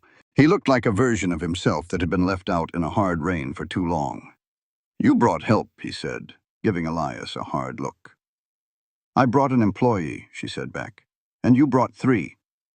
Cole tells me this man here has a record. Cole tells you a lot of stories that are missing their endings," she shot right back. Elias Mercer's warrant was thrown out back in 1874 by a judge who bothered to look at the whole picture. If Cole conveniently forgot to mention that part, you ought to ask yourself why. Jeb's eyes moved over to Elias. Something flickered in his face. A quick calculation, a comparison, that particular way a man has of sizing another man up when he is trying to figure his chances. "He's a big fella," Jeb muttered. "Jeb," Elias said. His voice was even. He was not looking for trouble, but he was not backing down 1 single inch either. His voice was like a heavy door held firmly shut. "I know what you told those men in the saloon back in Trinidad about the deed, about this land. You were drunk and your mouth was running loose, and I was just sitting 2 tables away. I have been holding on to that piece of information for 2 years now." The quiet that fell over them then was a whole different kind of silence than before. Jeb went stiff as a board. "I don't know you," he said. "You did not see me," Elias replied. "That does not mean I was not there." Something about the way Jeb was holding himself seemed to change. The arithmetic he was doing in his head shifted. This was a brand new number dropped into an already messy sum, and Clara could see him working it out, and she could see he did not much like the answer he was getting. From the tree line, Cole Ransom's voice cut through the quiet, careful and low. "Jeb, let's ride out." "I am not done here," Jeb snapped, his eyes still locked on Elias. "Yes," Cole said, his tone leaving no room for argument. "You are." Clara's head turned. Cole Ransom was not looking at Jeb or Elias. He was looking up the north track, behind her and Elias. And in that look she saw something that flat out surprised her. Something that made her rethink everything she thought she knew about Cole Ransom, and not in any way she would have expected. He was afraid. Not of Elias, and not of her. He was afraid of the trouble that Tom Aldous had kicked up. "Cole," she said. He looked at her. "You know this is all over," she said. "Whatever Jeb told you, whatever he might have promised you, you know Tom Aldous is in Pueblo right this minute. You know this deed is solid. You know I have the Valley Council backing me up." She let her words hang there in the air. "You are a careful man. You have always been a careful man. Be careful right now." Something changed in Cole's face. She could not put a name to it. He was not a man who showed his thoughts to the world. But he turned his horse. He did not say a single word to Jeb. He did not make any excuses or try to explain it or even look back. He just turned his horse and rode south into the night. The third rider, a young fella she did not recognize who was little more than a dark shape, followed right on his heels without a word. It was the way young men follow when someone older makes a quick choice, and just following seems like the only smart thing to do. And just like that, Jeb was standing all by himself in the yard. He looked at the two horses disappearing into the dark. He looked at Clara. He looked at Elias. He was doing his math again, but the numbers were all coming up wrong for him now, no matter which way he added them. And she could see it plain as day right there on his face. The very specific look of a man who showed up expecting to find a woman all by herself and instead found a whole different set of problems. "You think this is over?" he sneered. "I think tonight is over," Clara said. "And I think you should leave before the council arrives. Because if Gerald Greer finds you on my property in the dark after what Tom Aldis told him, the conversation you have with him will be a whole lot worse than the one you are having with me." "This is still my—" "It is not," she cut him off. "It has not been yours since the day you left. It was never really yours the way you thought it was. Go on now, Jeb. Just go." He stared at her for a long second. She met his gaze and did not flinch, did not soften her face, and did not give him one single thing to argue against. Just a clear, steady, final answer to a question he had been asking since the day he walked out on her. She did not belong to him. This place did not belong to him. There was not a single thing left here for him to take. He turned his horse. He rode south. She watched until she could not even hear the sound of his horse's hooves anymore. Then her hands, which had been as steady as a rock through the entire thing, started to shake. Not in a big, dramatic way, just that fine, fast trembling that happens when your body finally lets go of something it has been holding on to for far too long. She tightened her grip on the stock of her rifle and breathed through it, not making a sound. Elias swung down from his horse and walked over to her side. He made no move to touch her. He just kept his hand resting on her horse's neck and asked in a low voice, "You all right?" "Yes," she answered. "Just give me a minute." He gave her that minute. She used it to breathe through the shaking, to let the tremor run its course. She willed her hands to be steady again, and after a short while they obeyed. She slid down from the saddle.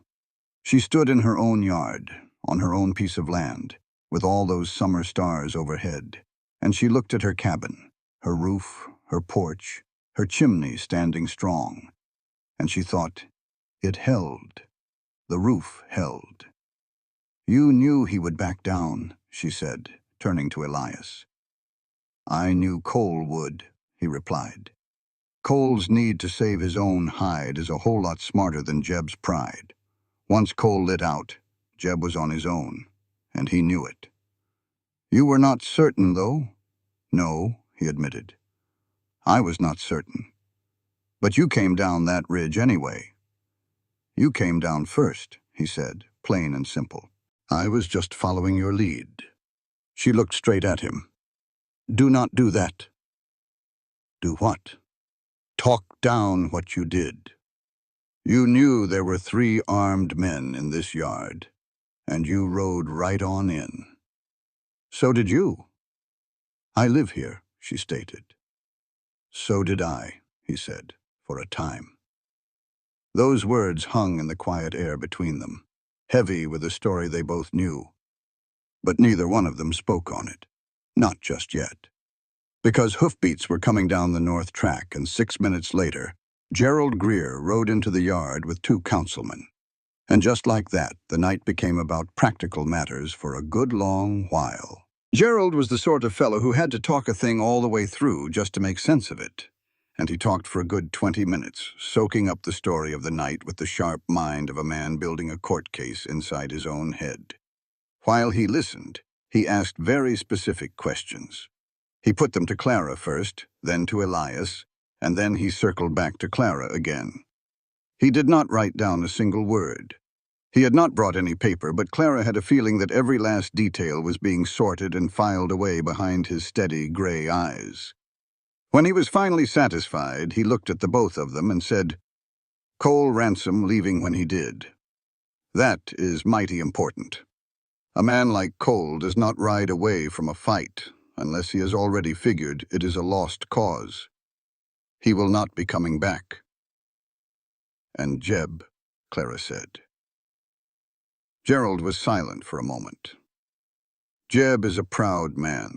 Proud men do not always make the wisest moves, but proud men who get made fools of in front of their own men, well, they generally need some time to lick their wounds before they try again.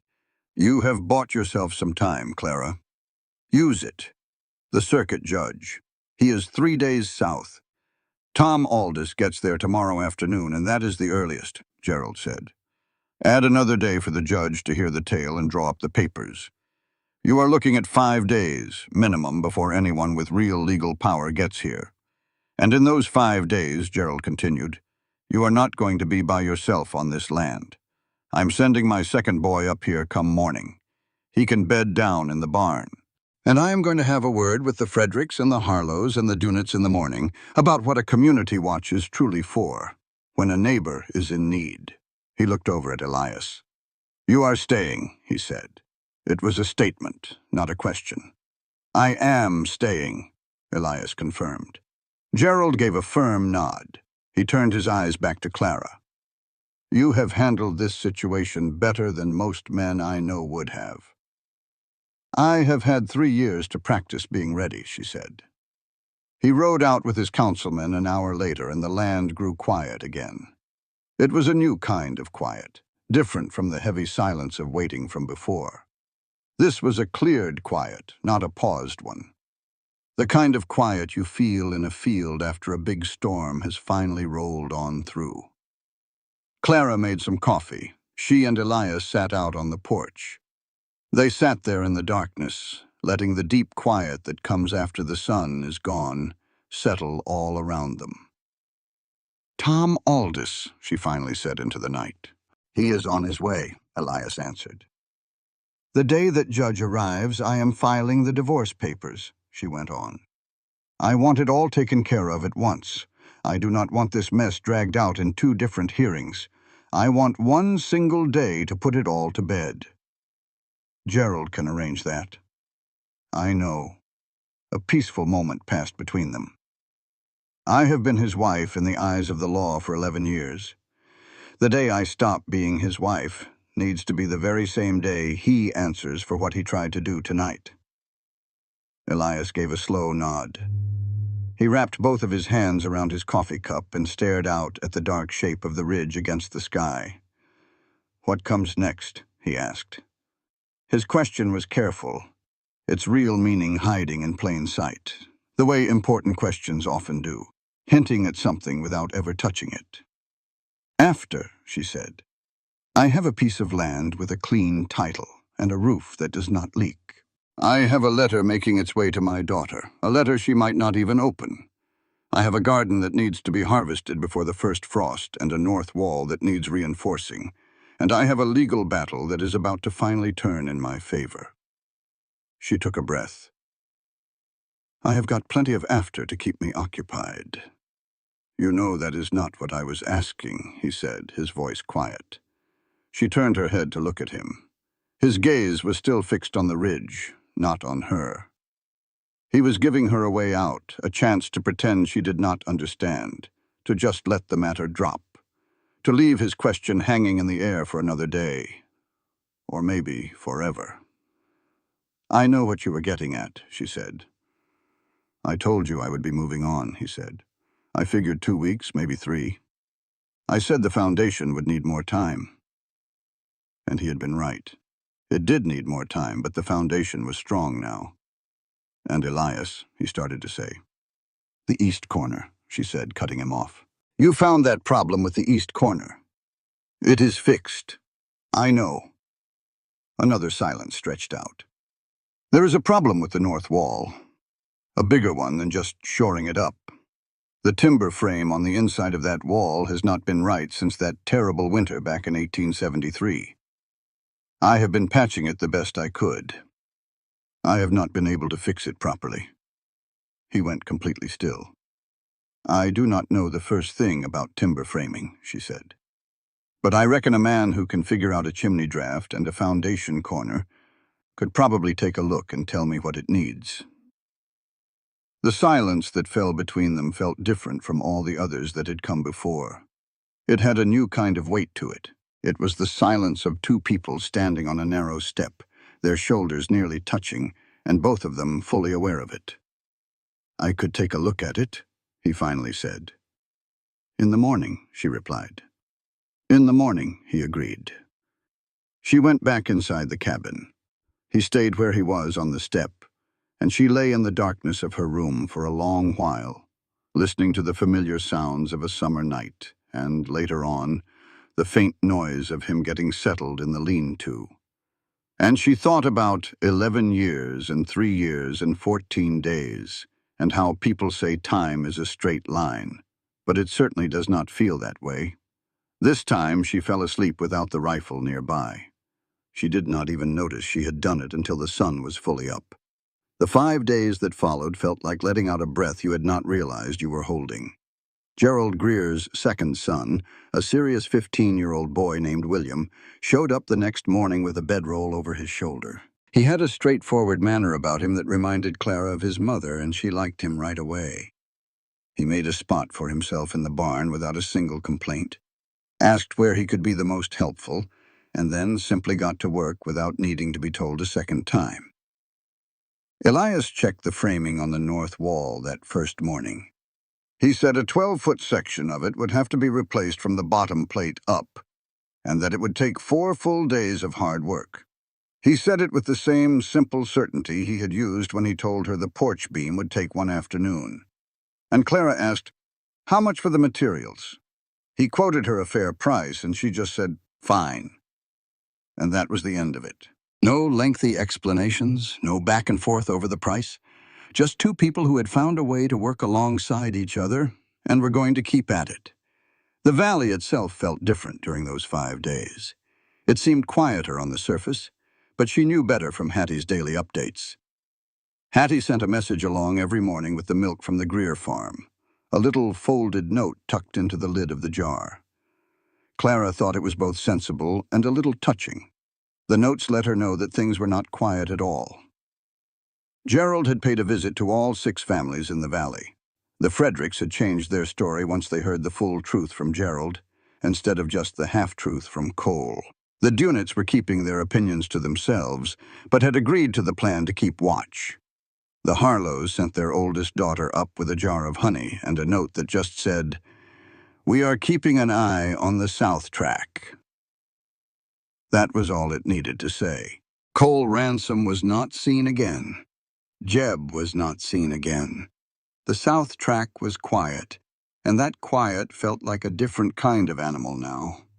It was not the quiet of something waiting for its moment, but the quiet of something that had been pushed back and was still trying to find a new way forward.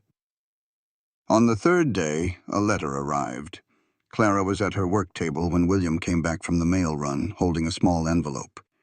He had that look on his face a boy gets when he knows he is holding something important, even if he does not know why. She took it from him, and a feeling struck her in the chest even before her eyes could recognize the handwriting she had not seen in 5 years. The postmark read, Missouri. Her hands began to shake, not the kind of shaking from being frail, but the kind that happens when something too immense hits you all at once. She sat down hard at the table and ripped open the envelope. The letter tucked inside was 3 pages long, filled front and back with her daughter's handwriting. It was the same handwriting that had taken shape at this very table, a hand Clara had guided on bitter cold nights 20 years past. Hannah was just a little girl then, and the world outside was sharp with frost. But the cabin had been warm, and their little family had felt whole and safe. Clara read the letter once. Then she read it all over again. She laid it on the table, placed her hands flat on either side of it, and just stared into the wood grain, saying nothing for the longest time. William had enough sense to head back out the door, When Elias came in for a dipper of water around noon, he saw the look on her face and froze in the doorway. "Good news or bad?" he asked her. "Both," she said. "She's coming home." He did not say a word. He just waited for her to go on. "She has been waiting," Clara said, her fingers touching the letter. "That is exactly what she wrote. She has been waiting for a letter that did not start with the words, 'I am sorry.' When this one arrived, she read it 4 times in a single day." Clara's voice was steady, but just barely. "She says she has been living with her aunt, but her aunt is not well, and it was never meant to be for good. She has been wondering what her next step should be. She says—" Clara stopped for a moment. "Take your time," he told her gently. "She says she needs to know if the valley is really how she remembers it, or if she has just built it up bigger inside her own head." Clara went on. "She says she is not promising anything. She just says she will come for a visit just to see how things are." "That is plenty," Elias said. "Is it really?" "It is a start," he told her. "That is all a visit is meant to be." She looked down at the letter, at Hannah's handwriting. A grown woman's now, not the script of the girl who had run away. She is 21 years old. She has been gone since she was 16, 5 whole years. I do not even know the person she is anymore. I reckon she does not know you neither, he said. Not the woman you have become. You all are going to have to get to know each other again. Does that scare you? She asked him. She was not sure why she was asking him that question. It was not his load to carry, but she asked him anyway. When my mother was on her deathbed, he said, I went back to my home place after being gone for 3 years. She did not ask me where I had been or why I had not come home sooner. She just looked at me and asked if I was hungry. He drew a deep breath.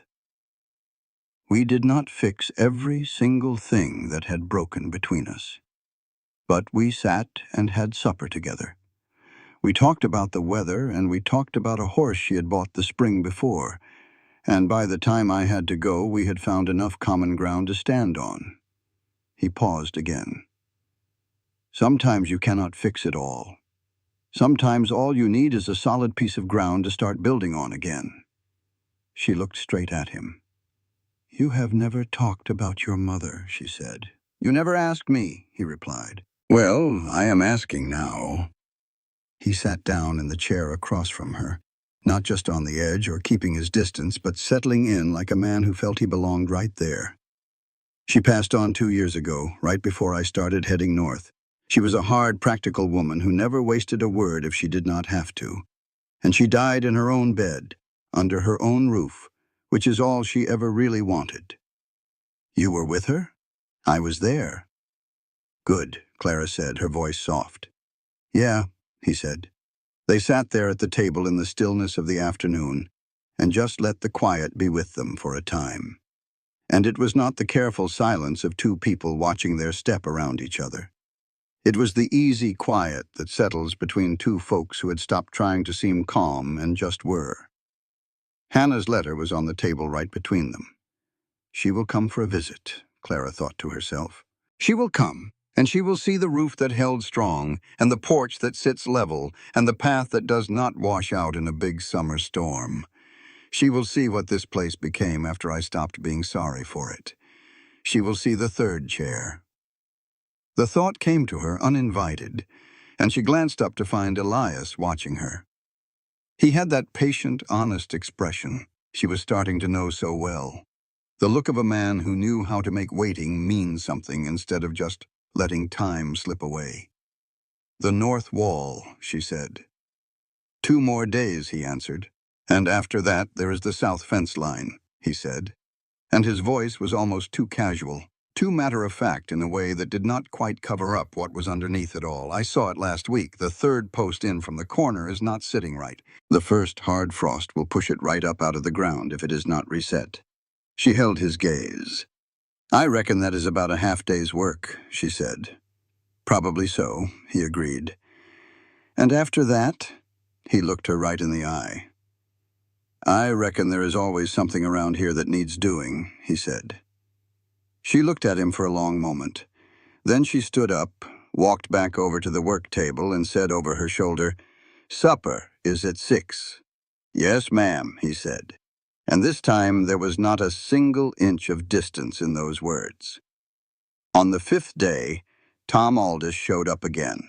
He came back with the Greer boy and a circuit judge named Hartwell, a man of 60 years with sharp eyes and the kind of impatience that comes from seeing too many simple cases get dragged out for far too long. He rode onto Clara's land at 11 o'clock in the morning, took Gerald Greer's sworn statement right there on her porch, looked over the notarized deed, studied Elias's written account of the Trinidad saloon, and then he gave Tom Aldous a solid 45 minutes of his time.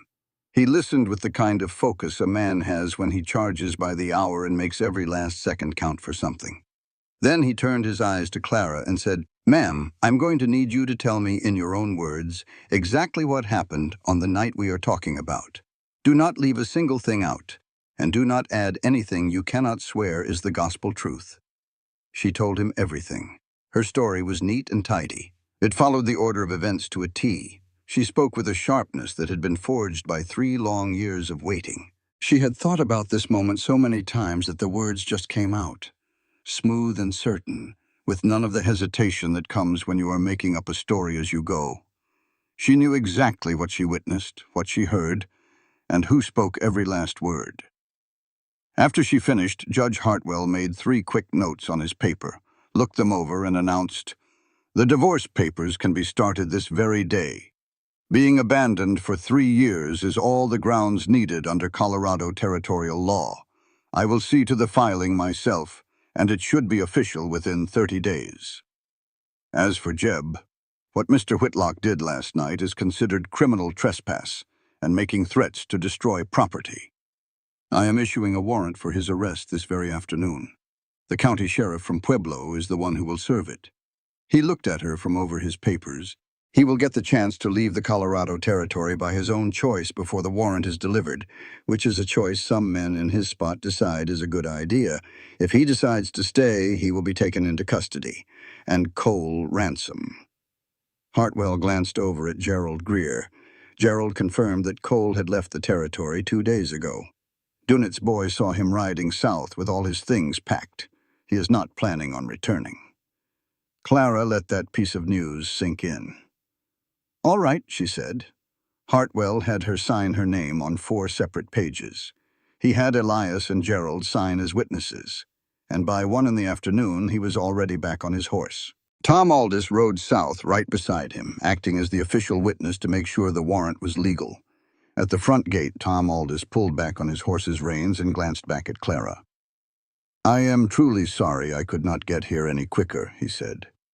"I rode with that bunch for 2 months before I realized what they were really up to.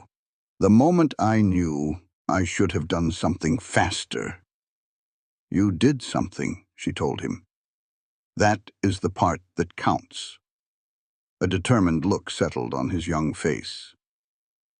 "Good luck to you, Mrs. Whitlock." "It will not be Mrs. Whitlock for very much longer," she answered. He gave her a genuine smile, the first she had ever received from him, and then he rode away to the south. The yard became quiet. Gerald Greer said his goodbyes and started back down the valley. William grabbed his bedroll from the barn and left with his father, giving Clara a firm handshake at the gate. She accepted it with the same seriousness because the moment called for nothing less.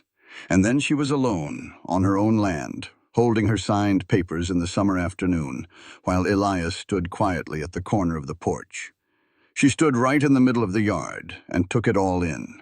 The cabin, the roof that had never let in a single drop from any summer thunderstorm, the porch that supported her weight without a single groan of complaint, the chimney that pulled smoke up straight and true, the north wall just 2 days from being fully repaired, and the walkway to the gate, laid with flat stones that never moved an inch in the rain. It all belonged to her. It was all finally safe. She heard the soft scuff of Elias's boots on the porch steps as he came to stand right there beside her. Not 1 step behind, not keeping a polite space, right next to her. She did not turn her head.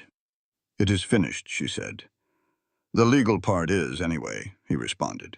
The legal part, she repeated. The rest of it is going to take more time. Most things that are worth the trouble usually do.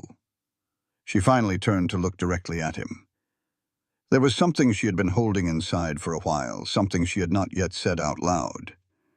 It was not because of fear, but because saying it needed a deep-down kind of sureness that had taken time to grow inside her. She felt that sureness right then. "When Hannah gets home," she said, "I want you to meet her." He stood completely still. "As the man who fixed my roof," she went on, "and the man who found my property deed, and the man who told me the truth, even when it was late and was not the complete story." She held his eyes with hers. "And after that, as whatever else you happen to be by that time." The summer afternoon felt like it was hanging still all around them, the high valley peaceful and glowing in the golden light, with the mountains making a dark ring at the edge of everything. "Whatever else I am by then," he said slowly, repeating her words. "That is what I said." He gave a single slow nod, the kind of nod a man gives when he is accepting something he has been very cautious about accepting. He was cautious not because he did not want it, but because wanting things had brought him pain in the past, and he had learned to hold on to hope loosely until he was sure it was real. "All right," he said. "The south fence post," she said. "In the morning," he answered. "In the morning," she agreed. She walked back inside the cabin. Behind her, she could hear him moving back toward the north wall. There were still 2 days of work to be done, and he was getting back to it, just like he always got back to things, steady, without any rush, and with his whole mind on the task. She walked to her little writing desk. She pulled out a fresh sheet of paper. She wrote, "Hannah, the trouble with the law is all taken care of. Your room is still here waiting for you. Come on home whenever you're ready. Mama." It was brief. It was honest. It was all it needed to be, and not a word more. She set it by the door for the morning mail. Then she tied her apron on and started cooking supper. From outside, she could hear the sound of work continuing, the ring of a hammer against wood, steady and unhurried. And she let that noise be the sound the cabin had needed to hear for such a very long time. It was the sound of something being built properly, not just patched over, but truly and solidly built. She put an extra plate on the table without even realizing she was doing it. And when she noticed what she had done, she left it right there. The south fence post was done in one whole morning, not the half-day he had expected. Elias did not say a word about it. He just began working on the inside frame of the north wall without being asked, and Clara did not mention the change in his plans. And that was simply how things were between them now. It was a rhythm they had settled into without any need for words. It was the kind of pace two people find when they are both paying close attention, without having to explain everything. The north wall took the entire 2 days he had calculated. Clara brought him water in the middle of the morning and then again in the middle of the afternoon. He drank it without stopping his work. She would hang around just long enough to check on his progress and then go back to her own chores.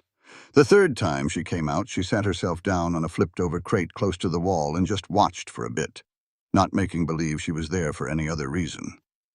And he did not act like he failed to notice her watching. "You want to pass me that brace?" he asked. She handed it to him. "You are going to want to put paint on this part once it is all done," he said. "It protects the wood, stops the damp from seeping back into the joint." "I know how to paint a wall," she told him. "I know you do," he said back. She gave him the next board before he even had a chance to ask for it. He noticed that as well. On the second evening, once the wall was complete and strong and all his tools were put away neatly, he came to the supper table and took a seat. They ate the same way they had been eating for weeks. It was not with the careful distance of their first few days together. It was not the act of two people pretending to be strangers. It was just the two of them, eating a meal. It was the way people eat after they have survived something hard together, when that trouble is over. But the next part of the story has not yet started. Clara set down her fork.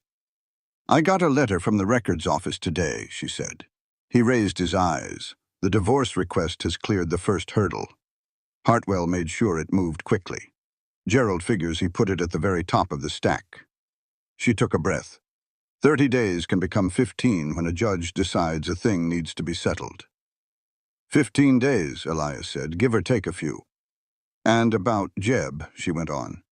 Gerald got word from the sheriff's office in Pueblo. Jeb was given the warrant 3 days ago. He took the option to leave on his own.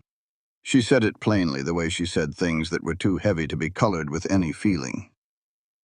He is gone from the Colorado territory. The sheriff's office is going to keep an eye out for 6 months. Elias was quiet for a second.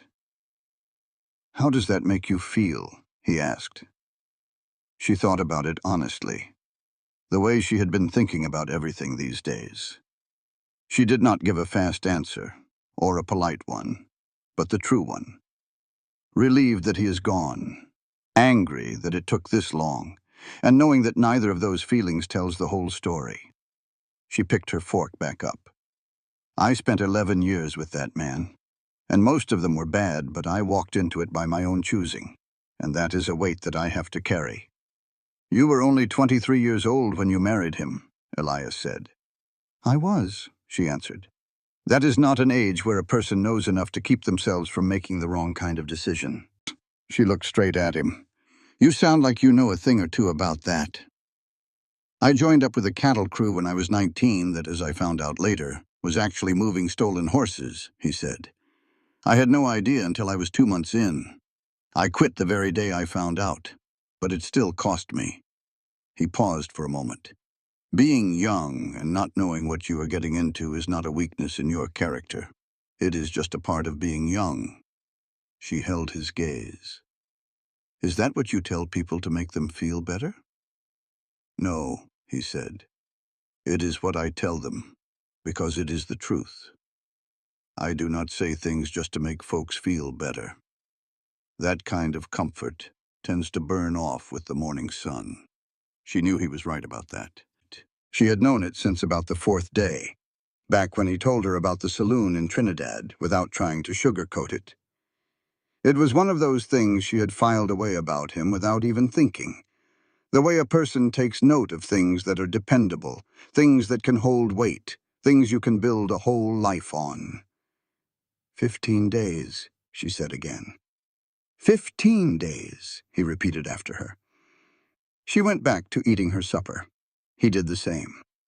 Outside the window, the summer darkness was settling in soft, and the valley was quiet in a way it had been ever since Jeb's men had ridden south. It was a real quiet now, not the kind of quiet where everyone is holding their breath. The stars were scattered thick as salt across the high country. Somewhere up on the north ridge, a critter called out just once, and then the whole world fell still again. Clara laid her palms flat on the kitchen table and finally let out the words she had been wrestling with for 3 whole days. I want you to stay. The sentence came out plain and simple.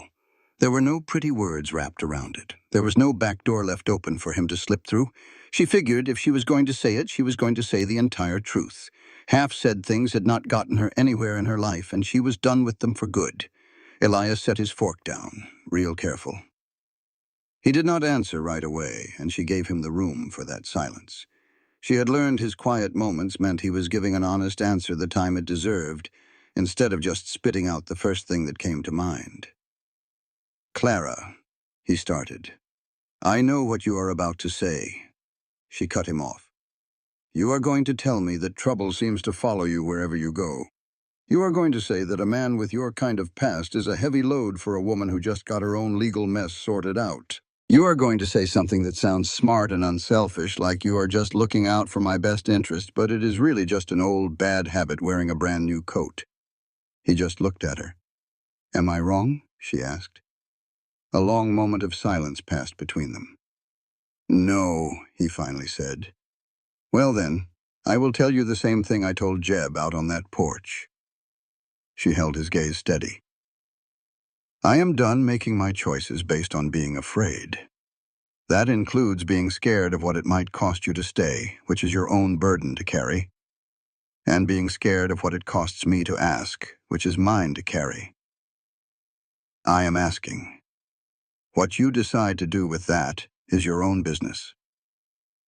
The supper table sat between them with its 2 plates, 2 cups, and the oil lamp Clara had started lighting earlier and earlier each evening, because she had grown to like the extra glow. "I have slept in more places than I can rightly count," Elias said, "ever since I turned 20 years old. I have laid my head down in 30 different counties, and I have never once woken up in any of them feeling like I was where I was supposed to be." He paused for a second. "Until about day 9 of being here." Clara took in a slow breath. "Day 9, she repeated softly. "The morning after I told you about what happened in Trinidad. I woke up in that lean-to, and the morning sun was cutting in through the gap in the boards. I could hear you moving around in the kitchen, and I thought—" He stopped, then started over.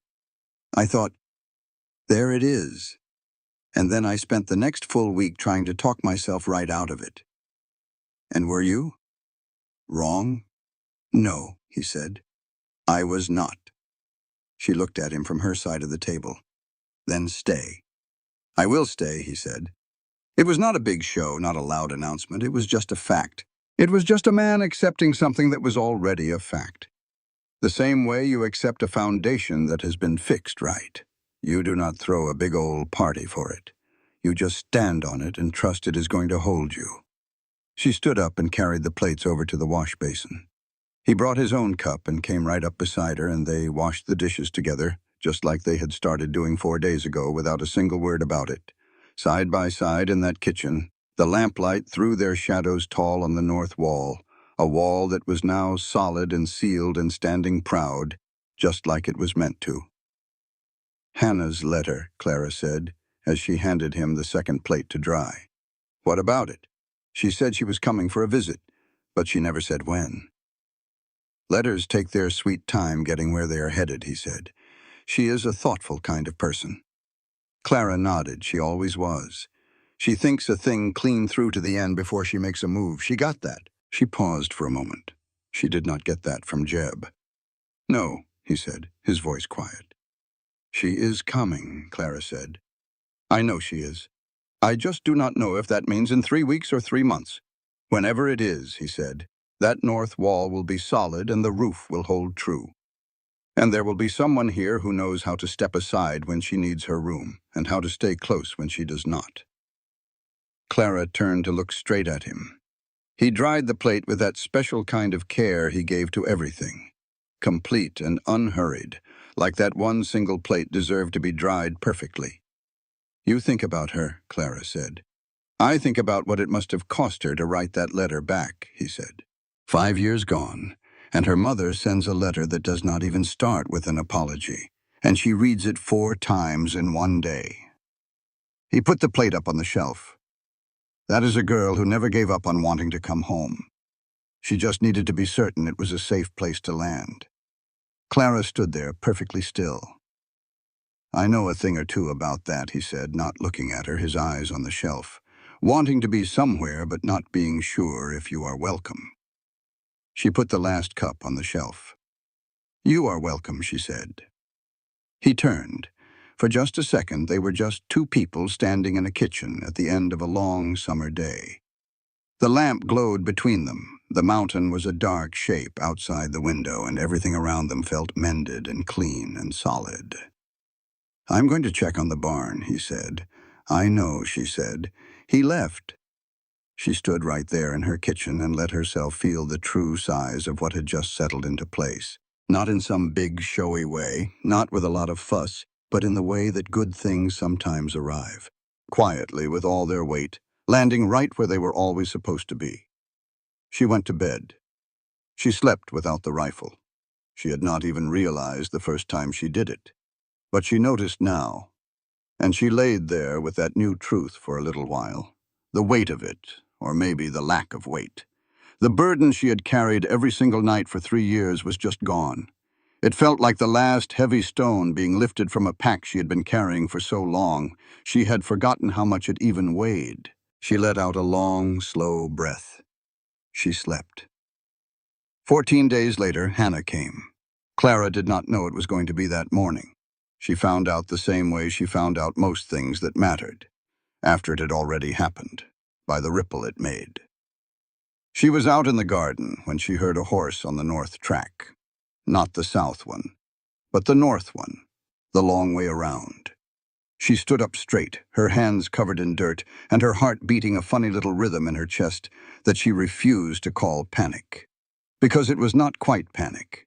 It was more like the feeling of a door you have been holding shut for a very long time finally starting to swing open on its own. She heard Elias's voice drifting from the yard. It was not loud or rushed. It was that particular tone a man uses when he is introducing himself to someone who did not ask for an introduction but needs one anyway.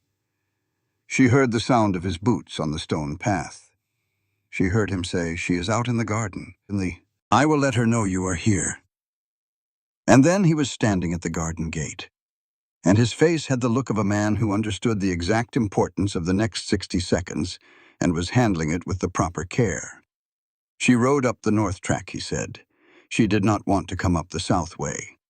Said she remembered the south track from when she was a girl, and it felt wrong to come back the same old way. Clara's hands had started to tremble again. "How does she look?" she asked. He took a moment to consider it. Tired, wary, like someone who packed a bag for every possible outcome of this meeting.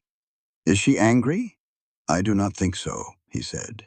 "She asked me if the roof was the same one from before, and I told her no, it was brand new. And she looked at it for a long time and just said, 'Good.'" Clara let out a breath. "Okay," she said. "Okay," he said. "I will be over by the north wall. There is nothing wrong with the north wall." "I know," he said. "I will be there all the same." She understood what he was offering. He was making room, not vanishing, not leaving her high and dry, just putting himself in a place that was close enough to help but far enough away to give the next hour what it needed. She took off her gardening apron, wiped her hands on it, and hung it on the gatepost. She walked around the corner of the cabin and into the yard. Hannah Whitlock was standing at the gate to the stone path. She was taller than Clara remembered. And then Clara realized that was not right. Hannah was the exact same height she had been at 16. It was just that Clara had been carrying the image of a girl, and the person standing at the gate was not a girl any longer. She was 21 years old, with her father's strong jawline and her mother's eyes, and a way of holding her shoulders that was all her own. It was the stance of someone who had learned how to stand tall through hard times and had gotten so good at it that it just looked natural now. She was looking at the porch, at the support beam that no longer sagged, at the clean, straight line of the roof, at the stone path that ran from the gate to the steps without a single stone out of place. Clara stopped at the far end of the path. They just looked at each other. 5 years. 5 whole years lived in the space between them, like a long stretch of bad weather, like a great big distance, like everything that had been said wrong and everything that had not been said at all. Hannah spoke first. "You fixed the path. The stones always used to work loose in the spring rain." Clara said, "Someone reset them." "The whole thing?" "The whole thing." Hannah looked down at the path for a moment. Then she looked back up at Clara. "Your letter said the roof held." "It did," Clara said. "Through every storm we had this summer." "The old roof never held," Hannah said. "No," Clara agreed. "It surely did not." A muscle twitched in Hannah's jaw. Something was churning behind her eyes. Not quite anger, but a close cousin to it. The kind of thing that lives right next to anger and sometimes gets called by the wrong name, which is grief. "I used to lie in my room and just listen to it," she said, "the sound of it leaking. I used to think if I could just fix that roof, everything else would be all right." "I thought the same thing," Clara said. "You did?" "For years." Hannah looked down at the stone path again. Then she met her mother's eyes. "Is it different?" Clara thought about the rifle she no longer kept in arm's reach, the knife she no longer carried on her hip, the extra plate at supper that had been there for weeks now without a word, the north wall standing solid and sealed, the signed papers in the drawer with her name on them, her name only, her name the way it had been before, and the way it would be from this day on. Yes, she said. It is. Hannah swallowed hard.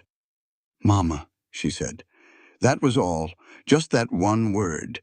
But the way she said it, with all 5 years crammed inside it, all the leaving and the missing and the not knowing how to come back, it unraveled something in Clara's chest that had been pulled tight since the morning Hannah rode east with her aunt, and never once looked back.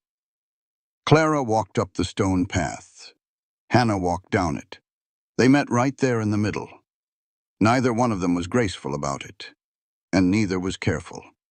They were just two people closing a gap that had been too long and too wide and was now, finally, short enough to cross. They held on to each other right there in the middle of the path. Neither of them said, "I am sorry." They did not need to. The path was solid beneath their feet. That said it better than either of them ever could. From the north wall, the sound of a hammer quit. It did not stop because the job was finished. It stopped because a man who understood the weight of certain moments also understood that this one did not need anyone watching. Elias set the hammer down and just let the valley be quiet for a little while. And in that quiet, the two women stood on the stone path and held on to each other, and let 5 years of hurt feel smaller than the 12 feet of distance it had once been. After a while, they went inside. Clara made coffee. Hannah sat at the table, the very same one, in the very same chair she had as a little girl, and she ran her hand across the old wood. It was the way you touched something you thought you would never get to feel again. "Who fixed the north wall?" she said. "Elias, the man out in the yard." "Yes. He introduced himself to me like he lived here." Clara set 2 cups down. "He does." Hannah looked at her, not with any judgment, but with a sharp focus. The kind of close attention a young woman pays when she is trying to understand a story she has not been told all the parts of. "Is he the one who fixed everything, or just most of it? Did he—" Hannah started, stopped, and then found different words. "Is he good to you?" That one simple question held 21 years of hard living, 5 years of total silence, and every single lonesome night Clara had spent in this house after Jeb walked away. Hannah looked her mother square in the eyes for a long moment, reading her face the way only a daughter can, looking past the words to see the truth shining in her gaze. She must have found what she was searching for. "Okay," she said, nodding her head slowly. "Okay, then." Hannah wrapped both of her hands around her coffee cup. "I want to hear the whole story from the very beginning." So Clara told her. She told her about the knock that came right at high noon, about the man who knelt down in the dirt instead of stepping over her threshold without an invitation. She explained about the deed, the terrible debt to the Halversons, and the 2 long years she never even knew she was a free woman. She told her about Tom Aldous standing on her porch, about Cole Ransom watching from the edge of the woods, about climbing out the back window in the dead of night and finding Elias waiting on the west track. She recounted the story of that summer, sometimes quickly, sometimes slowly. The significance of it all was understood perfectly. Hannah listened without any interruptions, as she always did, absorbing everything, processing it, and allowing its space to settle before she spoke. When Clara finally concluded, Hannah remained silent for a while. Then she said, "You escaped through the back window." "I certainly did, with a rifle." "In the darkness." Clara nodded. "It was either that or wait for them to set the house on fire around me." A new realization appeared on Hannah's face. "You were not like that before," she said gently. "No," Clara agreed. "I was not." "What changed you?" Clara considered it for a moment. "I became angry instead of afraid," she said. "And I was no longer alone." Hannah rotated her coffee cup in her hands. "I considered returning," she said. "Many times. I just did not know what I would find." "I know. I was worried it would be exactly the same. The leaking and the waiting and the way the house felt." She paused. "Like it was always on the verge of collapsing." "It was," Clara said. "But it is not anymore." Hannah looked up at the ceiling, then at the wall, and toward the window that no longer had a smoke stain. "No," she said, "it certainly is not." They sat with that feeling for a moment. Outside, the sound of a hammer began again, steady and rhythmic. It was the sound of a continuous work because there is always something that needs to be done, and doing it properly is important. Hannah tilted her head toward the sound. "What is he working on now?" "Nothing is wrong with anything," Clara said. "He just works. He finds tasks to do." "That is a commendable quality in a man," Hannah remarked. "It is," Clara agreed. They drank their coffee. After a while, Hannah stood up, walked to the door, and opened it. She looked out at the yard, the stone path, and the man working on the north wall with the intense focus of someone who treats every task as important. "Mr. Mercer," she called out. Elias turned. "The coffee is ready," Hannah said with a slight smile. "Would you like a cup?" His eyes met hers, then moved to Clara, who was leaning against the kitchen doorframe, watching the scene unfold. "Yes, ma'am," he said, his voice quiet. "Thank you." He stepped onto the porch. He paused at the door, just as he had on the very first day, waiting for an invitation, not daring to cross the threshold on his own. But this time was different. Hannah stepped back and held the screen door wide open for him. And this time, he was not entering a stranger's house. He was coming home. He sat down at the table, and Hannah poured him a cup before returning to her own chair. Clara stood by the counter. For a long moment, no one spoke. The kitchen simply contained the three of them in the warm summer light that streamed through the clean window. The north walls were solid, the roof was sound, and everything beneath it felt exactly as it should.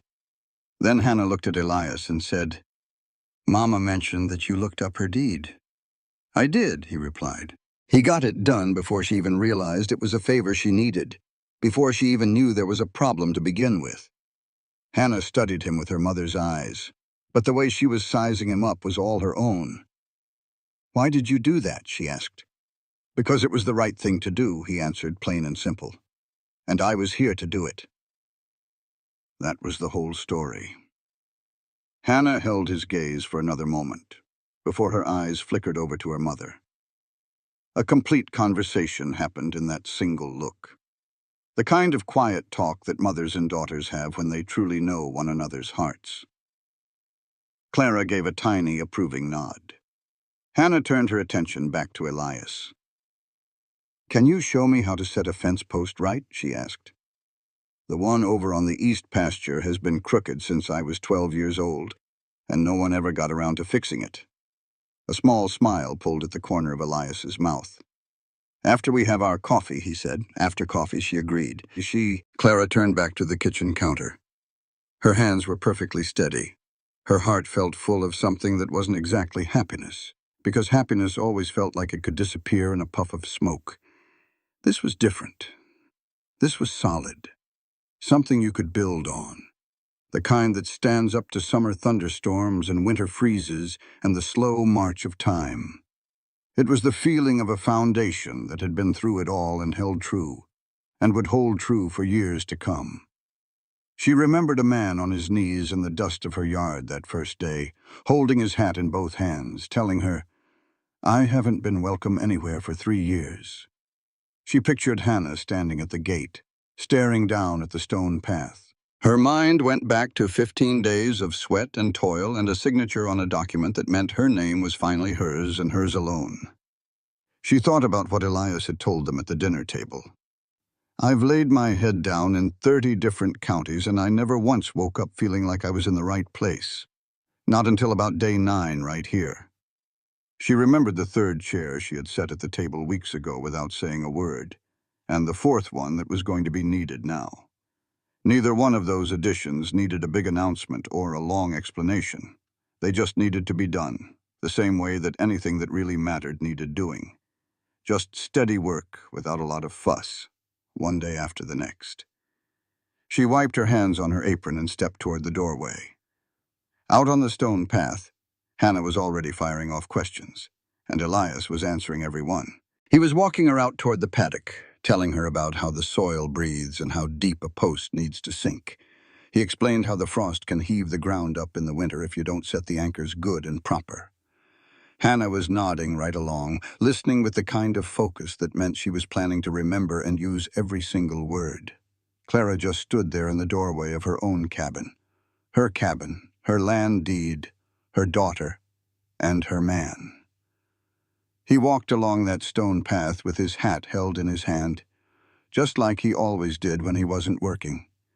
He treated every bit of ground he walked on with a deep and careful respect.